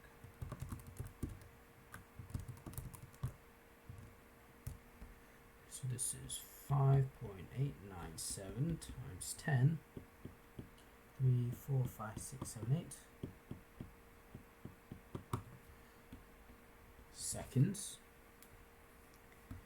So then horizontal, S is equal to 1.79 times 10 to the 6 times 5.897 times 10 to the negative 8 seconds.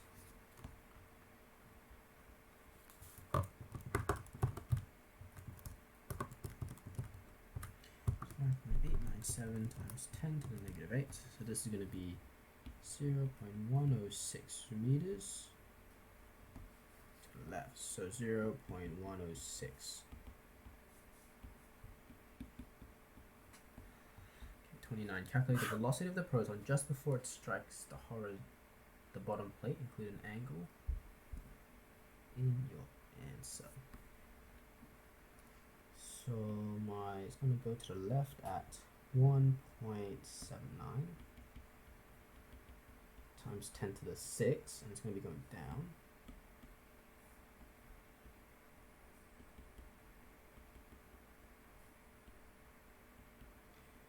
So this is theta, wants it to the horizontal, right? Yep, okay.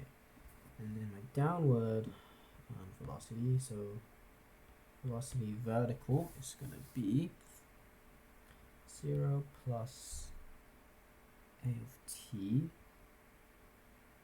So 1.15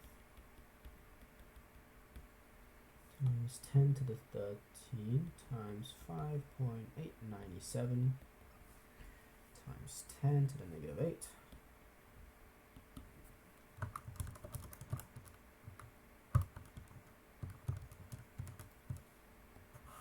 So this is 6.782 times 10 to the 5. Downwards, 6.782.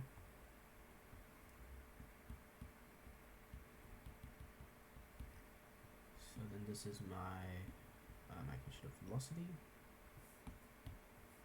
So velocity is going to be equal to square root 1.79 times 10 to the 6 squared plus 6.782 times 10 to the 5 squared squared.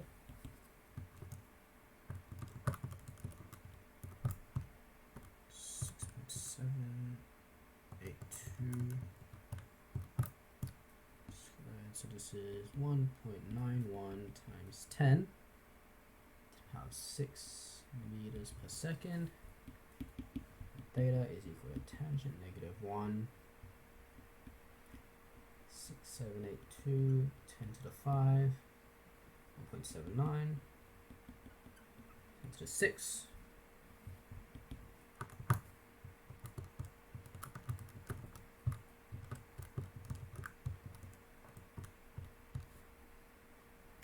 And 20.8 degrees, so 1.91 times 10 to the 6 at 20.8 degrees to the horizontal. Excellent. This section has K. Alright, this is where the scan is going to be extra useful. Okay. Let's see. The big European bubble chamber. Fundamental particles are extremely small, unusually fast moving. This makes them hard to detect. If they pass through a medium which causes prompt movement, new particles will be identified by the behavior. The products of collision between known particles can also be observed. One such medium is a superheated hydrogen, a superheated liquid is one where it is held just above the natural boiling point. When it boils, when the size of disturbance is experienced, charged particles moving at high speeds of the formation of tiny bubbles in hydrogen, therefore leave a trace of the particle's trajectory. Oh, is this like the cloud chambers? An example, this is shown in figure 2 in page 3. Okay. Collision of a gamma ray and a hydrogen in a bubble chamber. Hydrogen atoms and electron. Okay. The gamma ray enters from the left. Hydrogen electron. It is neutral, so there is no trace. Its path shown as a dotted line. The gamma ray loses some energy, we create an electron, and its antiparticle positron. The electron recoils to the bottom right because the chamber is in a strong magnetic field. The charged particles spiral in different directions with different momenta. In figure 3, a positive meson called a pion enters from the left and strikes a proton at A. The pion and proton become two new pions, a K plus and a lambda. Both the kaon and the lambda particles are neutral, so they travel in straight lines and do not leave a trail. The lambda particle decays into a proton and a negative pion at B. The kaon decays into a positive and negative pion at C. Okay.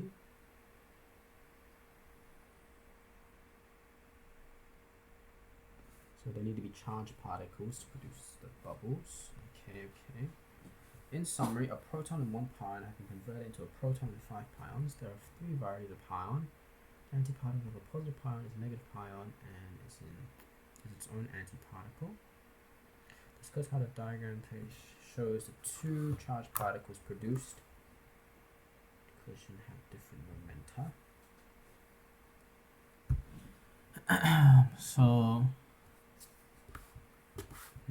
Charged particles in the magnetic field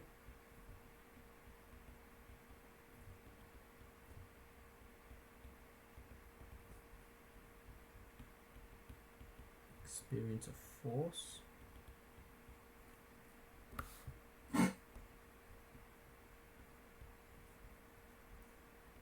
perpendicular to the magnetic field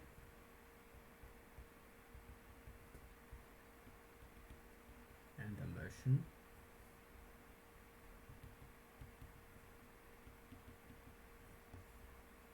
and is also bend dependent.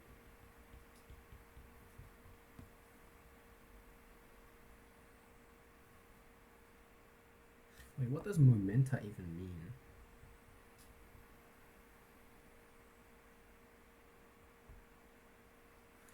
Because the charged particles spiral in different directions and with different momenta. What does momenta mean?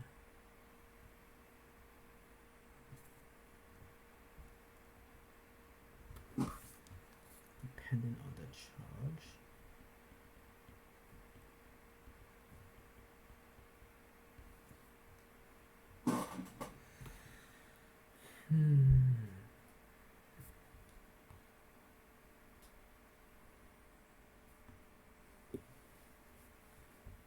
Charges have different momenta. I don't know what momenta is. There is no description of what momenta is.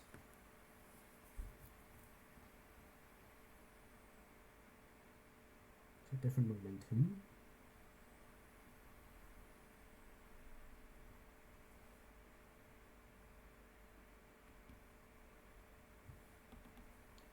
The radius of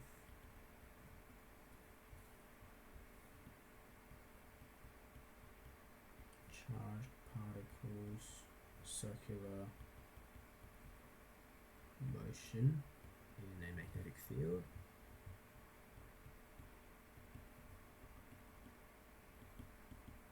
is equal to, can be shown as R equals mv over qb, as mv equals momentum, radius is equal to p over qb. Okay, I think this is what they wanted actually. This will cause the particles to travel in a circular motion.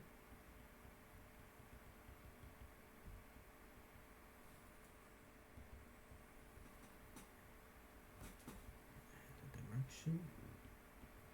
So then this is centripetal force since it's perpendicular to its motion. The diagram shows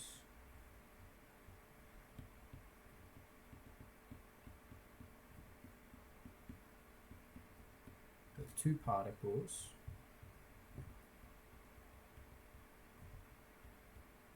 have different radiuses, different R of the motions. However, the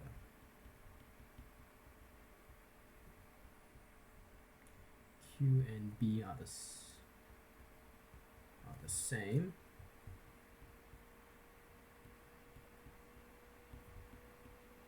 Thus, the momentum P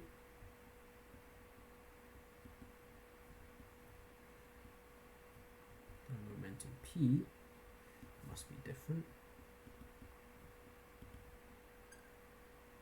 The positron must have, positron has a larger R, therefore larger P.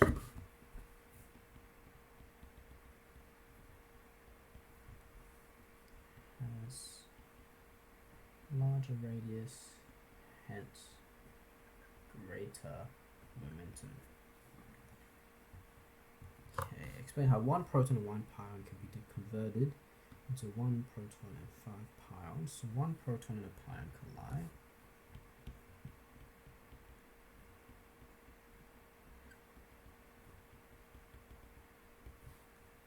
And form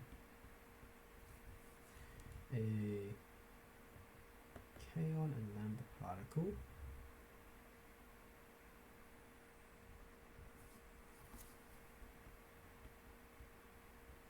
Lambda and kaon particle. These then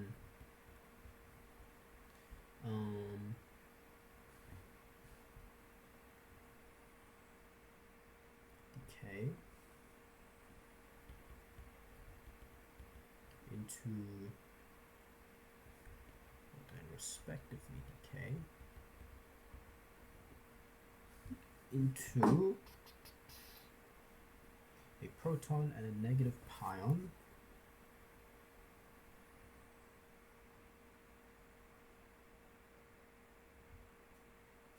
Wait, 5 pions.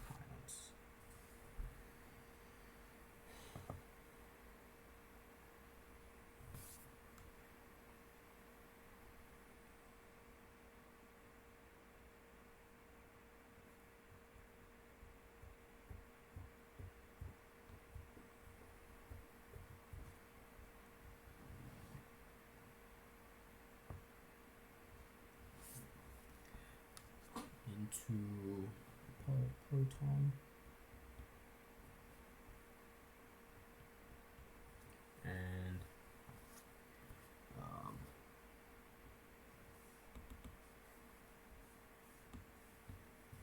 negative pion.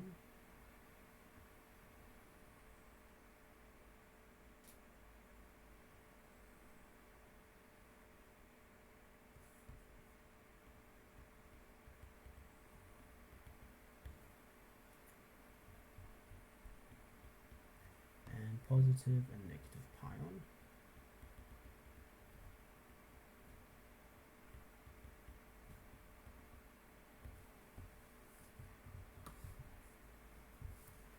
Enters from the left and strikes a proton at A.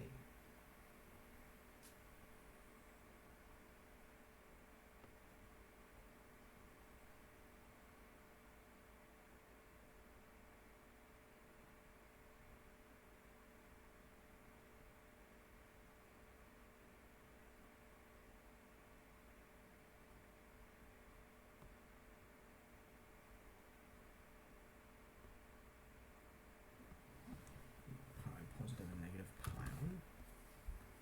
The collision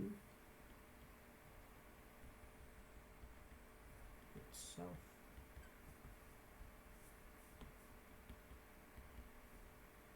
produces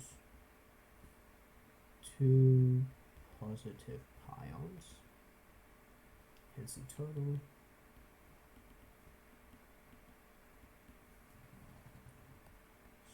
proton, negative pion. So 1 negative pion, positive, negative pion at C. So in total, 5 pions, which are 2 negative, 3 positive.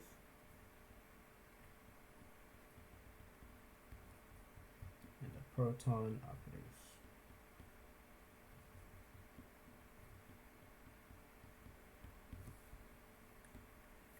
So here, due to conservation of mass,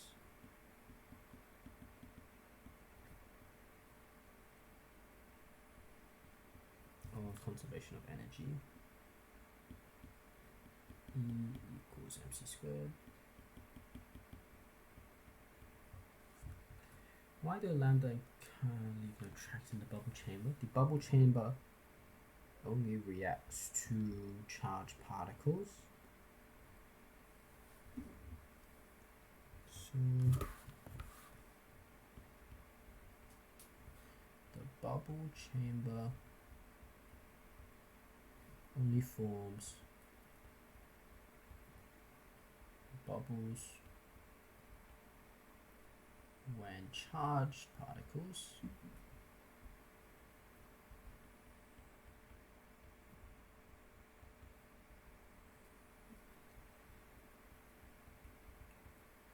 travel through them.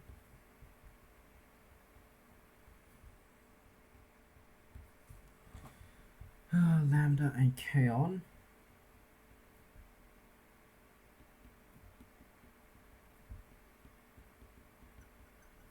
particles what do you call it? Unneutral, thus do not form bubbles, hence leave no trace. And my pen is being silly again. Leave no tracks.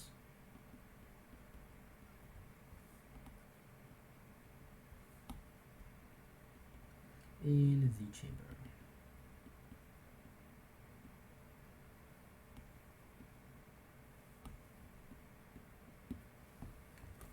Okay, is the charge conserved in the overreaction justified the calculation of total charge before and after the collision? So let's go proton plus positive meson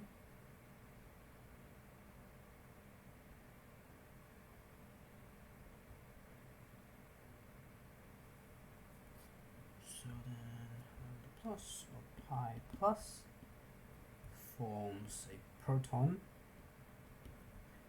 plus 3 pluses. Can I do it like that? Plus 2 minuses.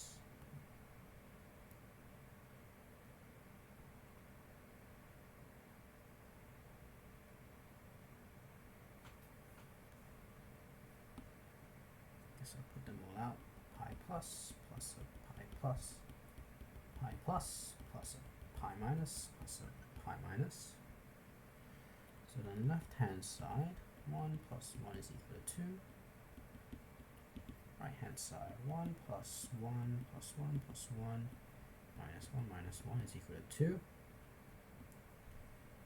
Therefore, left hand side charge equal to right hand side charge.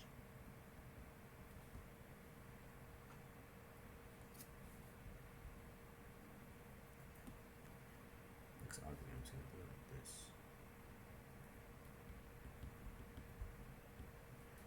2 minus. Hence conserved.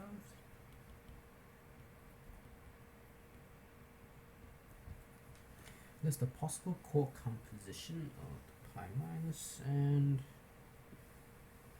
so these are mesons, right? So mesons are only made of 1 and 2 quarks, and they have to be, so we have a normal quark and an anti-quark. So maybe I say that this is up, down, negative, and then the composition would be that one. The approximate mass of the incoming is that. If the radius is taken forward velocity, calculate the strength of the magnetic field in the bubble chamber.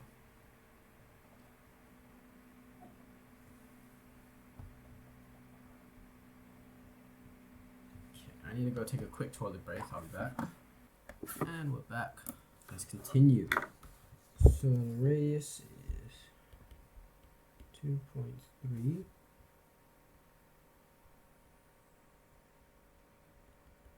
It's 10 to the negative 3 meters. And I is equal put a mv over qb. Therefore, b is going to be equal to rq over mv. So it's going to be 2.3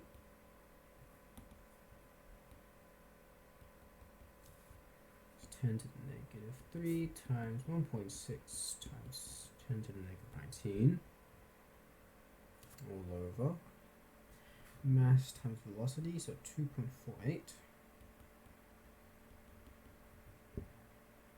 is 10 to the negative 28 times velocity, which is 3.7 times 10 to the 5. This is all equal to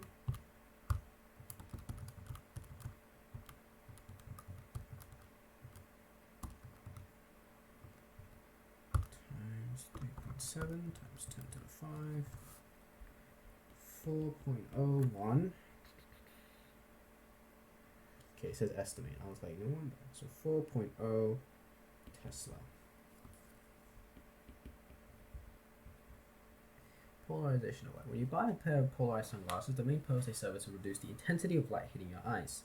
How they achieve this is described below. Electric field vibrates in random directions. Vibrates vertically. Light waves are a combination of oscillating magnetic and electric fields. As the magnetic field changes, it induces a change in magnetic field, in turn induces a magnetic field, and so on. A beam of light consists of transverse waves oscillating in all directions around a line of propagation. A polarized filter can be thought of as a series of slits that only allow those waves to pass through, with the electric fields oscillating in the same direction as the axis in the filter. But the filters do not have actual slits in them. The material consists of long chain polymers. Electrons in these chains are free to move along the chains but not between them.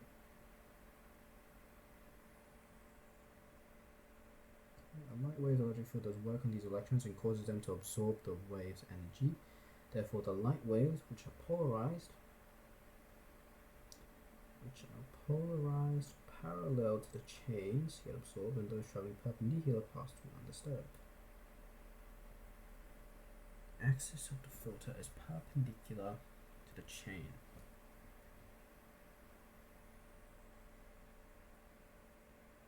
Therefore, light waves which are polarized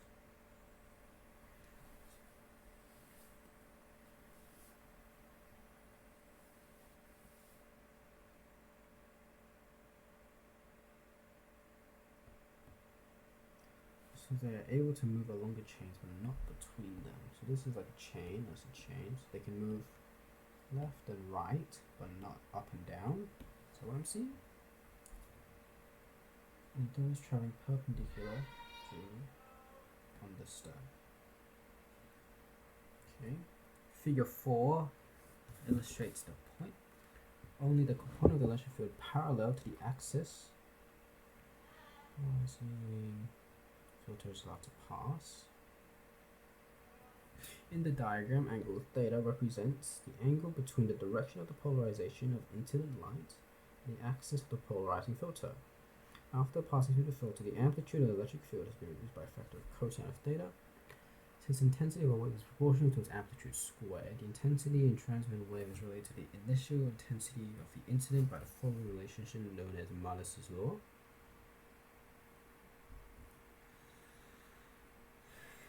A single polarizing filter reduces exactly 50%. Intensity measures that. Discuss how unpolarized light can become polarized. So figure 3 on page 35.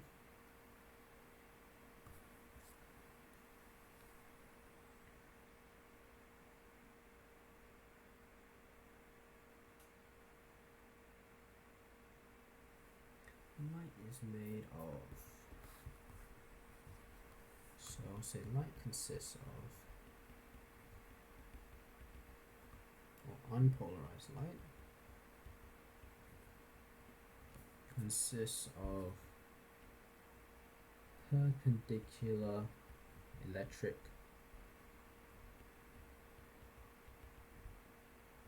and magnetic fields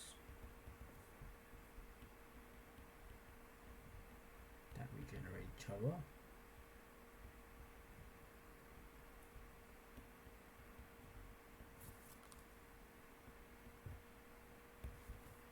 A polarizing material. Electrons are free to move along the chains but not between them. A light wave does work on these electrons and causes them to absorb the wave's energy. Therefore, light waves, which are polarized parallel to the chain, get absorbed, and those that are traveling perpendicular get undisturbed.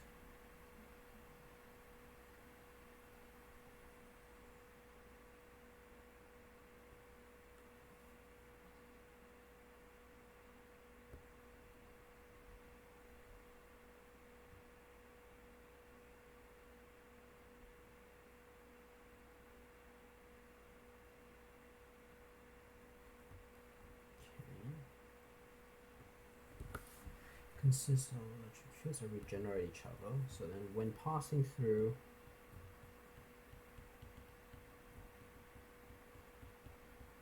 a polarizing material that only allows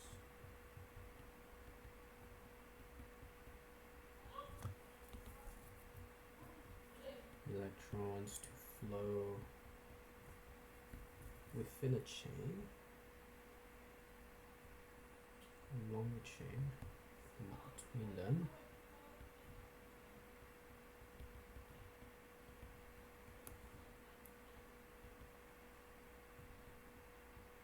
The electric fields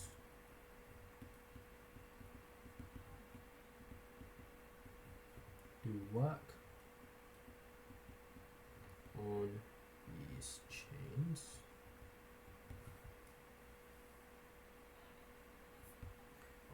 Electrons in the chains.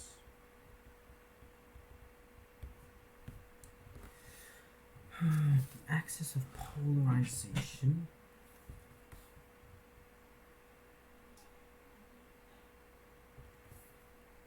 those traveling perpendicular pass through undisturbed.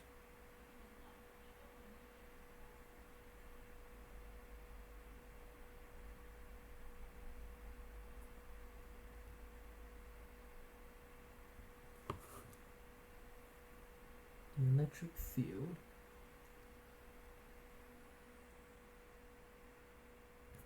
can only do work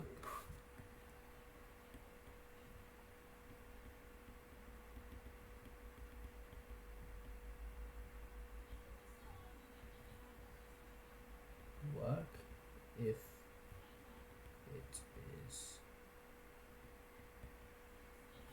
it is oscillating in such a direction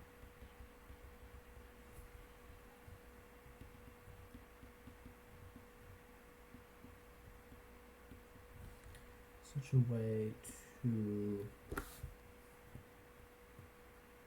do work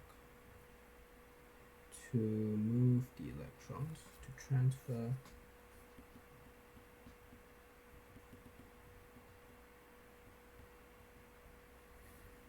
only do work if it is oscillating in such a way to transfer its energy to an electron such that it travels along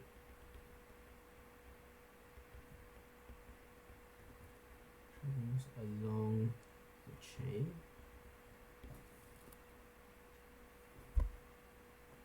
Hence only these specific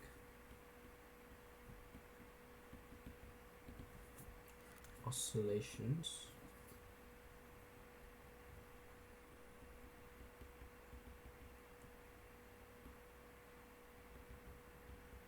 of electric fields, hence light, absorbed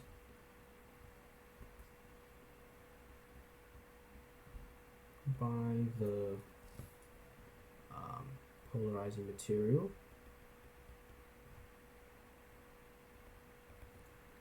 moving them from the removing this polarization of light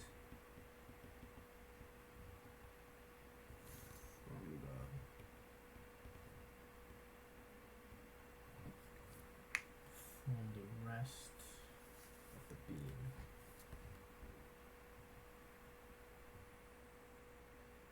From the incidence light, creating a polarized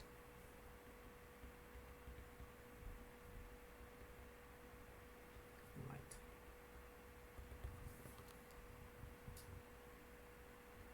Otherwise it will pass through. So by polarizing material, I'll say here, if it is perpendicular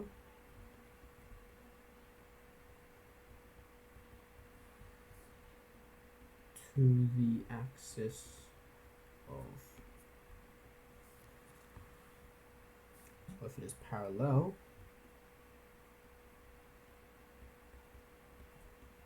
to the axis of polarization, it will pass through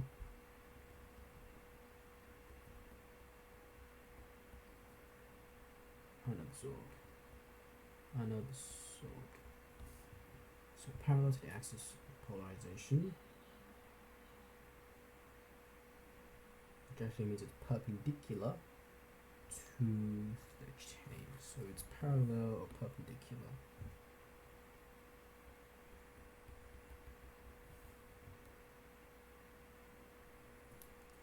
To the polymer chains.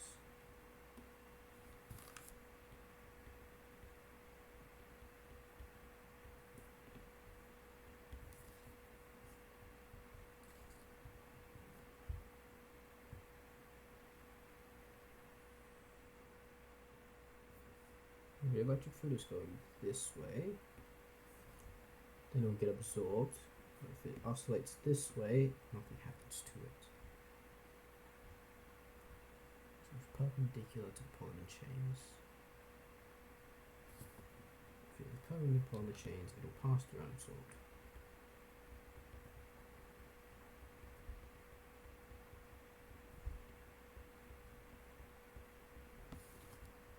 Define the axis of polarizing filter and describe its function.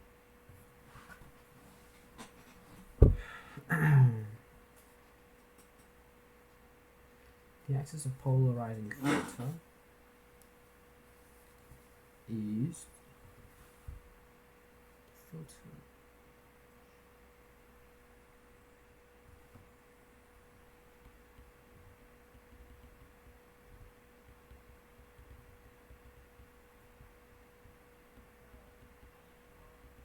Is the axis of which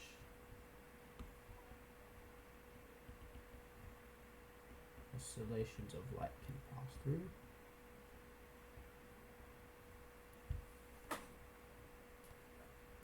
Oscillations is the axis of which oscillations in this axis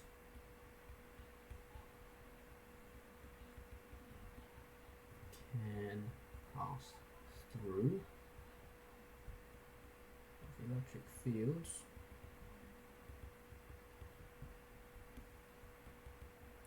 its function is to filter out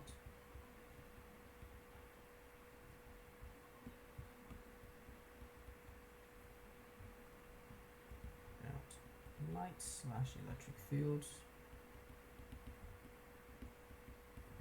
that do not match this axis of oscillation.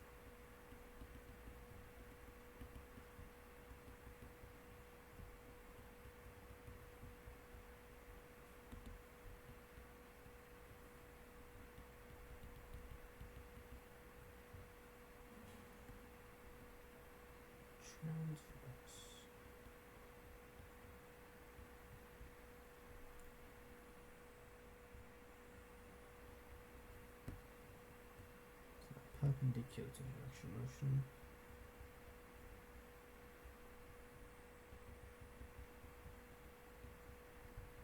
Direction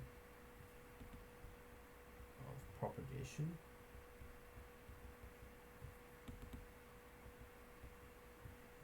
Okay.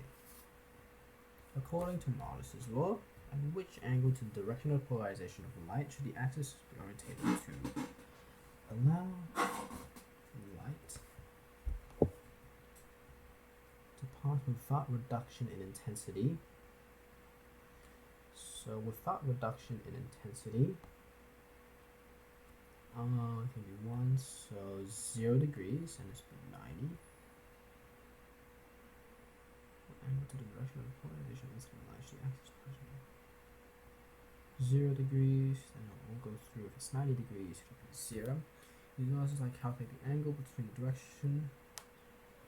This intensity reduced by 75%. So then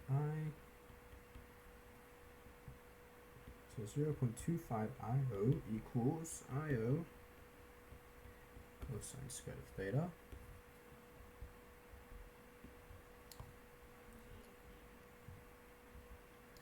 Intensity reduced by 75%, so then 0.25 cosine squared of theta. So then theta is equal to inverse cosine of the square root of 0.25. So this will give me 60.0 degrees. A group of students placed 2 polarizing filters at right angles and saw no light being transmitted. They placed a third filter between the first 2 in each one and noticed light was transmitted.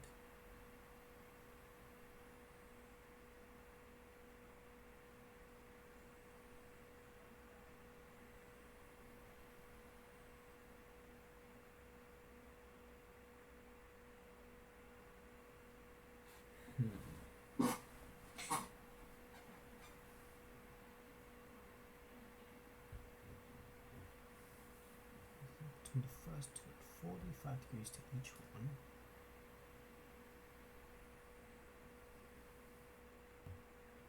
So let's say before, as the filters were at 90 degrees to each other,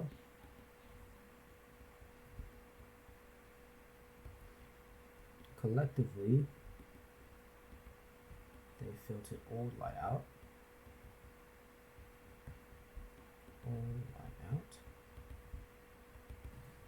However, after, as the filter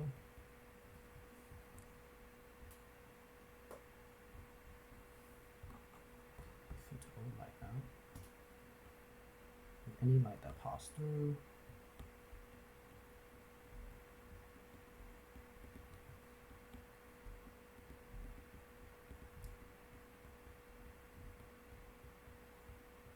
the first filter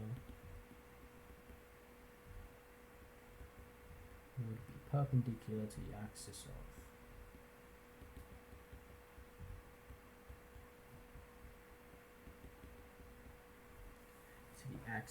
of polarization of the second, so would be completely filtered out.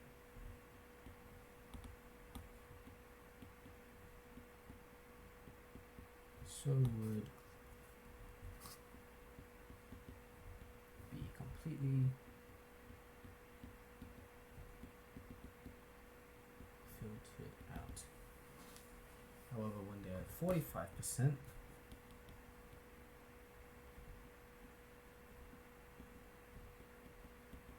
or 45 degrees to each other,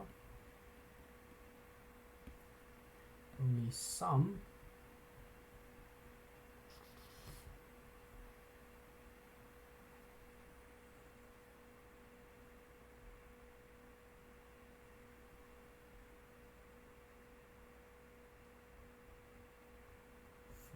degrees to each other, the outbound light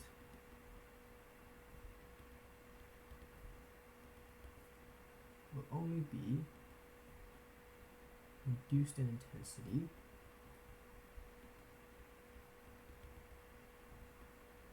by some proportion. Not entirely. Now say here it's cosine of 45 squared, which is a half. Not entirely. Hint it allows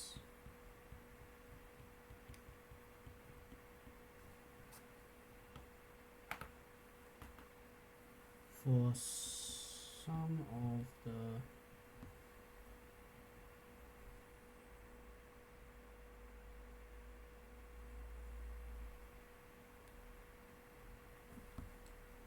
outbound light to be outbound light to pass the filter.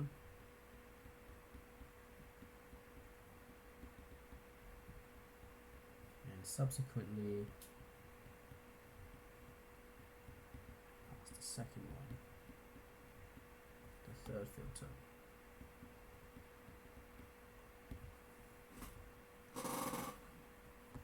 I'll say here cosine squared of 90 is equal to 0. Cosine squared of 45 is equal to 0.5.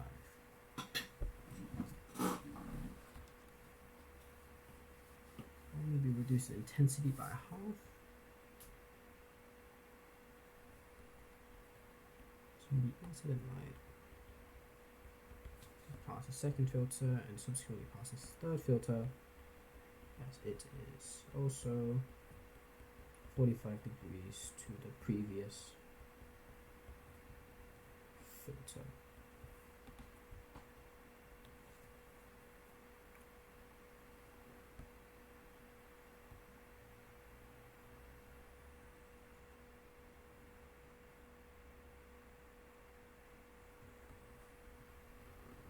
The 45 degrees to cover the incident light, the polarized incident light.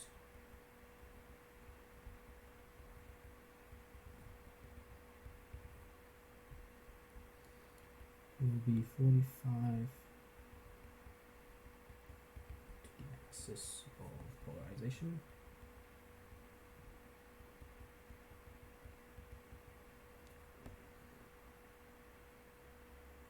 Okay, what percentage is hidden screen with the third filter in place? What percentage of the original light intensity is hitting the screen with the third filter in place?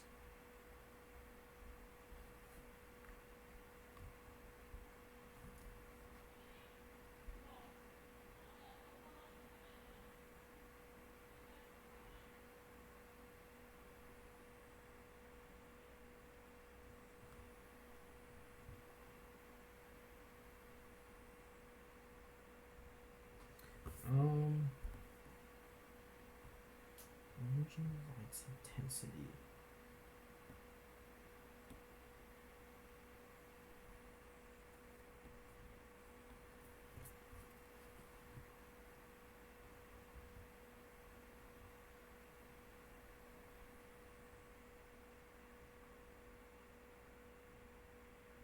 So half, so 0.5.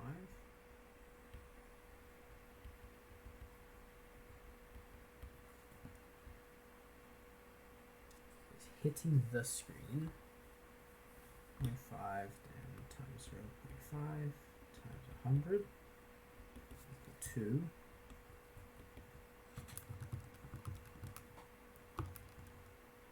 100 is 12.5%. Because the first one has it by half, and this one halves it. And since this one is 45 degrees to this one, it's half again and then half again. So an eighth. 100. Okay, a photon's energy is given by E equals HF. When light passes through the polarizing filter, the total energy transmitted is reduced, but the frequency of each photon remains the same. Using the product model, account for the reduction in transmitted energy.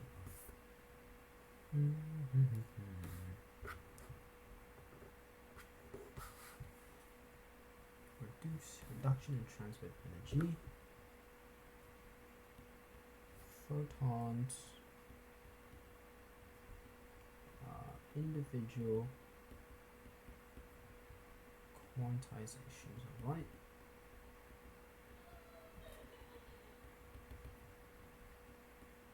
Thus, the reduction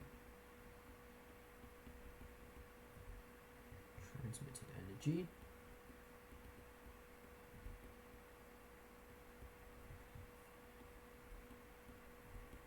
is due to the full absorption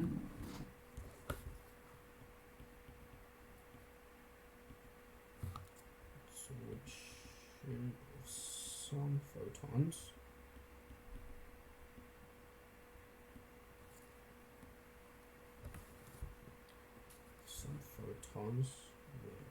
without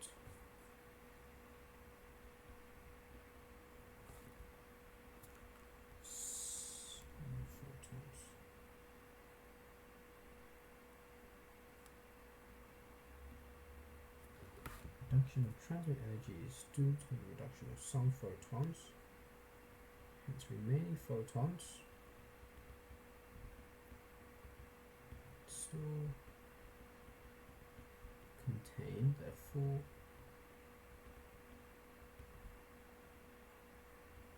quantized amount of energy.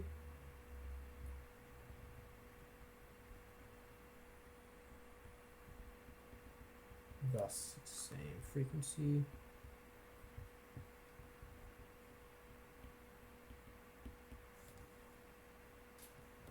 Reduction of transmitted energy. However, some photons are lost.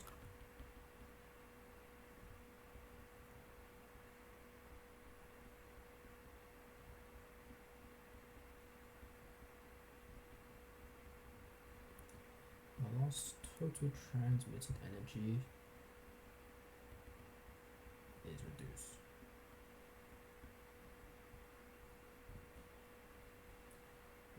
Some photons are lost.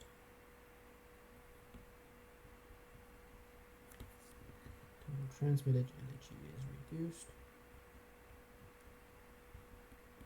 as E transmitted equals the number of photons times energy of photon.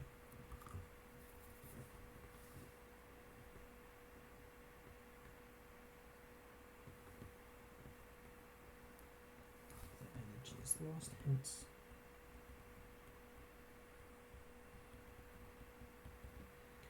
remaining still contain the full, or with remaining.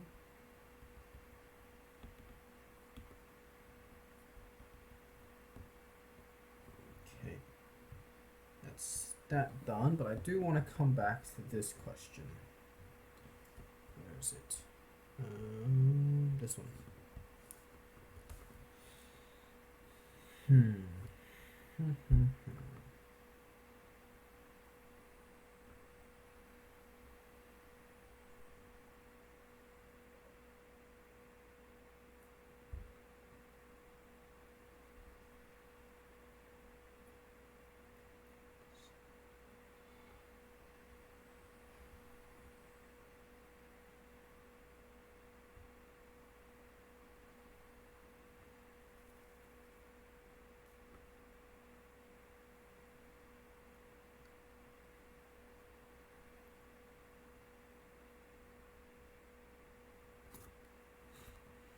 So ILB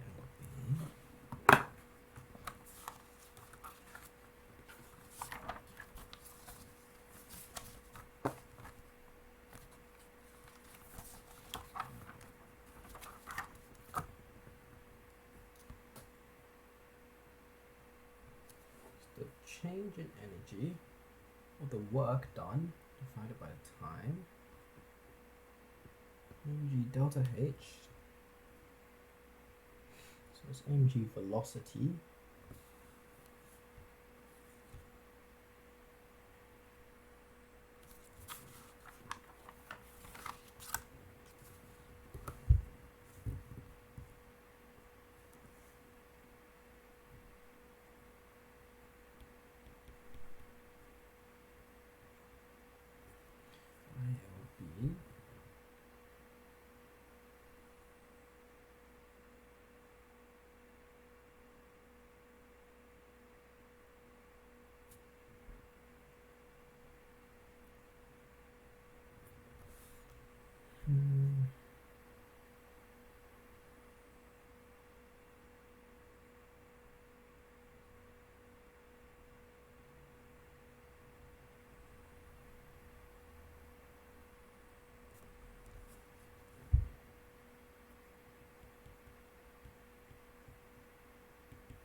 mgv over v, mgr over vlb is equal to 1.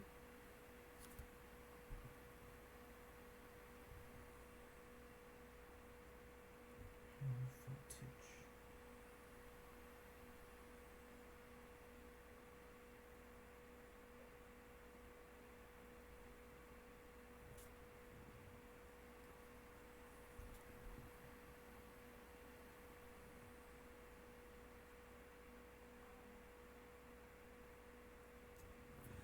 I don't think this is getting me anywhere, because that V is voltage, not the O1.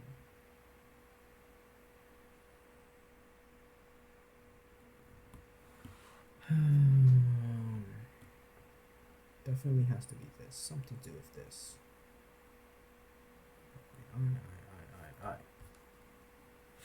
ILB. So what I need now, I need resistance and velocity. Resistance and velocity.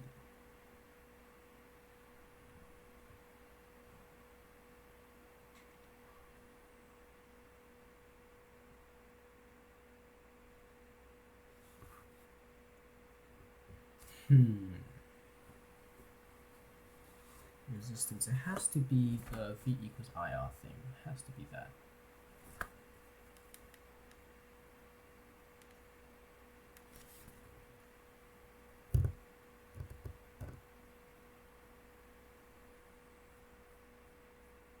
Or maybe I squared R. So P equals I squared R. So then I is equal to the square root of R over P, where P is equal to delta E over T.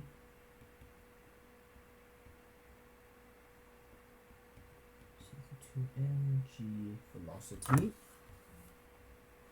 So then I is equal to the square root of mass times gravity, or resistance over mg velocity.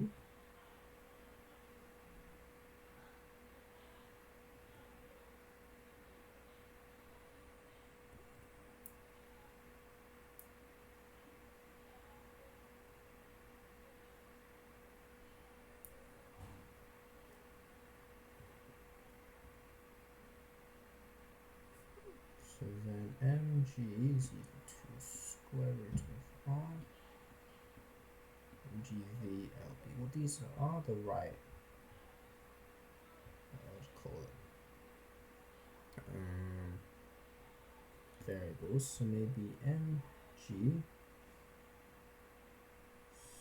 square root of mg is equal to square root of r over v. So then let's actually say that square root of v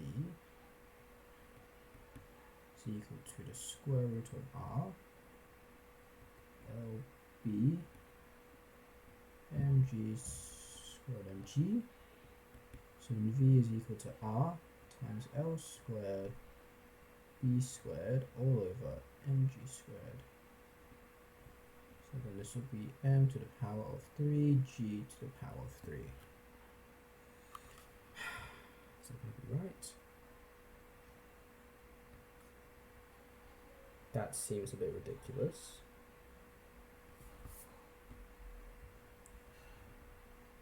Let's see if I did everything right. So I is a p over r.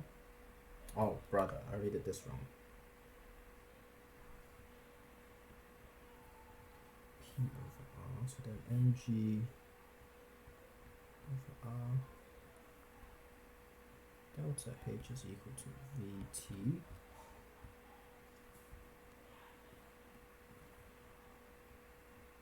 Mg v over r. Okay, I'm going to remove this. So then velocity is going to equal mg square root of r over lb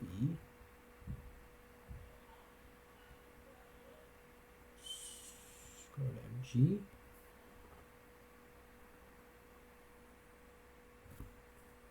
square root of v. So then v is going to be equal to m g r squared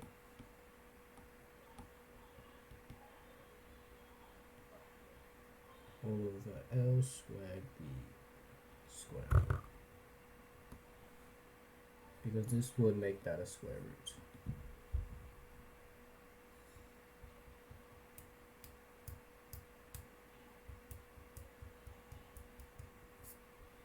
So mgr squared over L squared B squared. Okay, my answer. 6 minutes left. I can't really be bothered to answer. We'll check through, so I'm just going to say that's it, and then we're going to start marking. Let's go. Actually, I just realized when I was scrolling through that this should be just R, I think. Because, oh, sorry, I forgot the square number B. Yikes. So it should be like that. Because, yeah, that's a square root. Alright. Now I'm pretty happy with it. And welcome back, guys. We're gonna go through the marking. We did a lot better, 92.3%. I don't think that's our highest, but it's definitely up there. I think it's the highest one that I've done on camera, which is pretty good. So we're gonna go through it. We got 6 marks in short answer, 5 in section 2 problem solving, and then 4 in comprehension. So let's go. We lost 2 marks here already because, first of all, I wrote the wrong exponent. It's supposed to be a 2, and you were supposed to multiply by 50 because the number returned. So I thought, you know what, I'm not going to give myself follow through because I made 2 mistakes here. So I'm going to say 1 mark off for the value, like the full equation, and then 1 mark off for the final answer. And down here, I could have just talked about the force of gravity and then theta, because Fc is going to be equal to tan of mg, opposite over adjacent, and then yep, and then going down, bada bing, bada boom. Here there wasn't a marks allocated for diagram, but afterwards I realized my resultant actually should be heading to the right, because my acceleration is going to the right. So yeah, but there was no marks for diagram, so I didn't mark anything off there. I lost 2 marks here. I should have talked about the reverse potential applied, which will then oppose the motion of the electron. I kind of said that here, but I didn't exactly say that's what's happening. And I also here I just said voltage instead of reverse, so I knocked the mark off. And then I said as reverse voltage increase, I should have said as reverse potential increases, less electrons will have the required kinetic energy to cross. However, I did say that the amount of work will equal the kinetic energy, and there was another mark I got, which was, wait, that's the wrong marking key. What question is this? This is question 6. 6. No, I want to go all the way to the top. Question 6. And I got another mark for, oh, this is the maximum kinetic energy. The most energetic electrons, so yes. And then, so I lost 2 there. I lost 1 here because he needed to say induces a north pole at the left end. Oops. So left end of solenoid. I didn't say that, so no mark. And then here I said the magnetic, I should have said magnetic field around the magnet is not uniform, which is a bit odd. I think it's trying to say that like as you move it through, the magnetic field around the magnet is not uniform. So yeah, but I did get 1 for just saying the rate of change of flux. It's not constant. For the EMF is not constant, as the magnetic field around the magnet is not uniform. Okay, and going down. And then I think for the rest of this we actually did pretty good. I'm very surprised we got this. I am so happy. And I'm even more happy because I did it a different way to the marking key. They just used the induced EMF formula, which I probably wasn't thinking of because I was looking for one that had V in it instead of just EMF. But yeah, okay. And you can see that, but I'm so happy that I actually got this. I think that this was really cool, getting the power. So yeah, I gave myself full marks because even though it's not in the marking key, I still got the correct thingy-ma-bobby, the correct expression. Here, I had the charge wrong because above it said it has a positive charge of 4.8 times 10 to the negative 18c, so fair enough. I have to 1 mark off. I actually did this. You got 1 mark for stating that. Distance increasing, and then b decreases, and then you got 1 for saying this. And then as b decreases, it will not be a circle. The marking key said that R assumes B, Q, and V to be all constant, but I think my explanation is also pretty valid. Where like if you keep increasing, then it's not going to end up being a circle. It's not going to be circular. So yeah, never a complete circle. Therefore, motion is not circular. Actually, no, I said never a complete circle.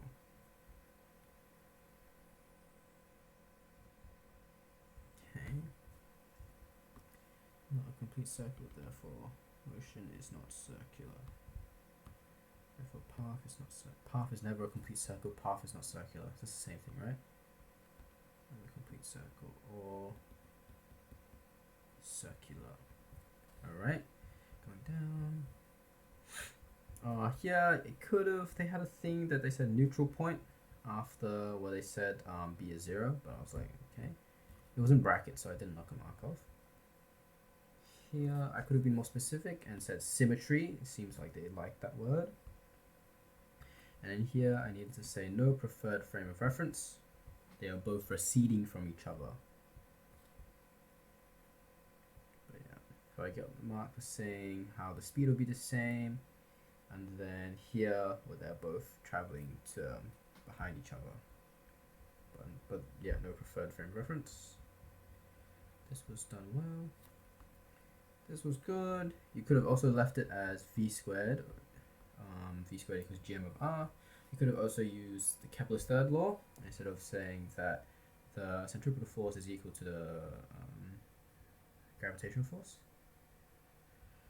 Going down, it's good. Again, I seem to never be able to draw a decent line of best fit. Because here, line of best fit, too steep. It's ever so slightly too steep. Because this needed to be max 1,400. And I go 1,428, which is slightly too big. Which is alright.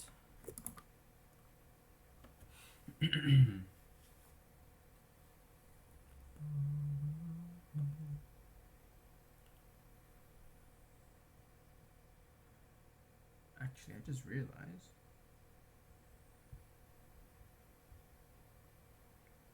rise over run. Oh, I did this on the rise. That's meant to be times 10 to the negative 3.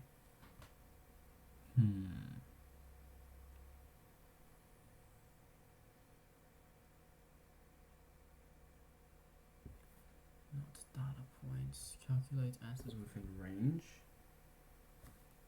So I'm going to knock a mark off here actually. Because that times 10 to the negative 3 should actually be on the bottom.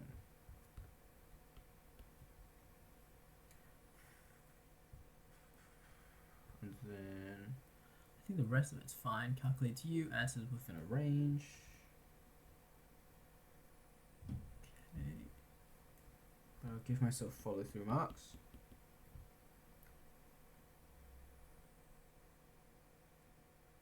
So I'll knock a mark off here. So that'll be 87. So let's see what my new score is. 59 plus 87 times 50 over 93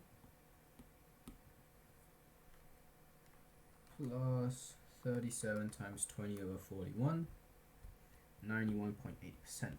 Nope, not 99, I wish. 87, 91.8%. Okay, where were we? Over here. Then we also lost 2 marks here because the assumption was that the string will describe their assumption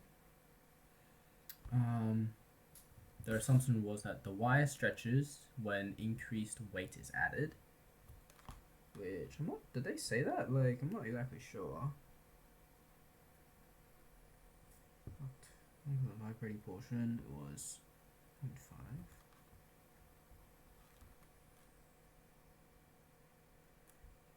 Calibration of instruments, inaccurate equipment, I don't know. But whatever, so I lost 2 marks there. Here was all good, it was also good. And then this was also good. It was D. I was thinking because if you think about the derivative of this, it's just X.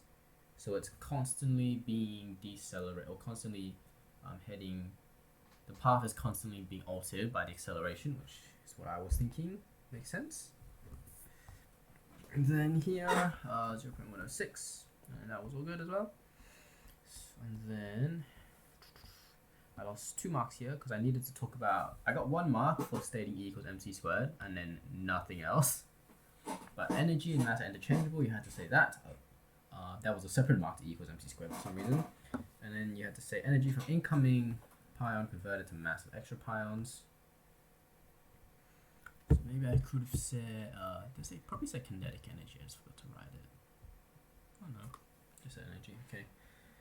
Then coming down, the rest of those was pretty good. I can't believe I made this mistake again. I rearranged for the reciprocal of B instead of B, because I must have just multiplied that divided by mv, which is wrong because that would be the reciprocal of B, so I need an actual B. But that's just a little silly error, so I knocked 1 mark off there and gave myself follow through. And then here, my explanation was a bit wordy, but it hit all the points. I maybe could have said parallel oscillations in there and long polymer chains, but like, come on, long polymer chains, really?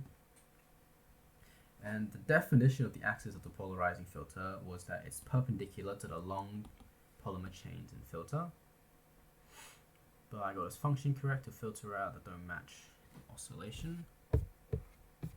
It allows waves traveling parallel to it to pass through.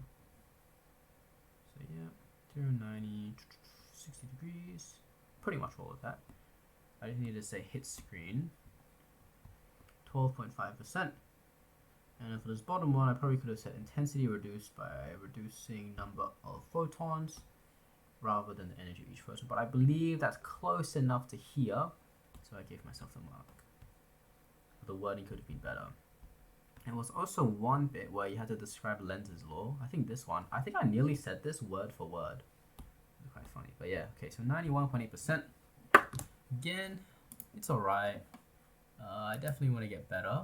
I've hit this 91.8% mark. Like, I'm looking at my checklist, or my to-do list, Tascade thing, where I just log all the different exams I do. I've got 91.8 before and a 91.9%.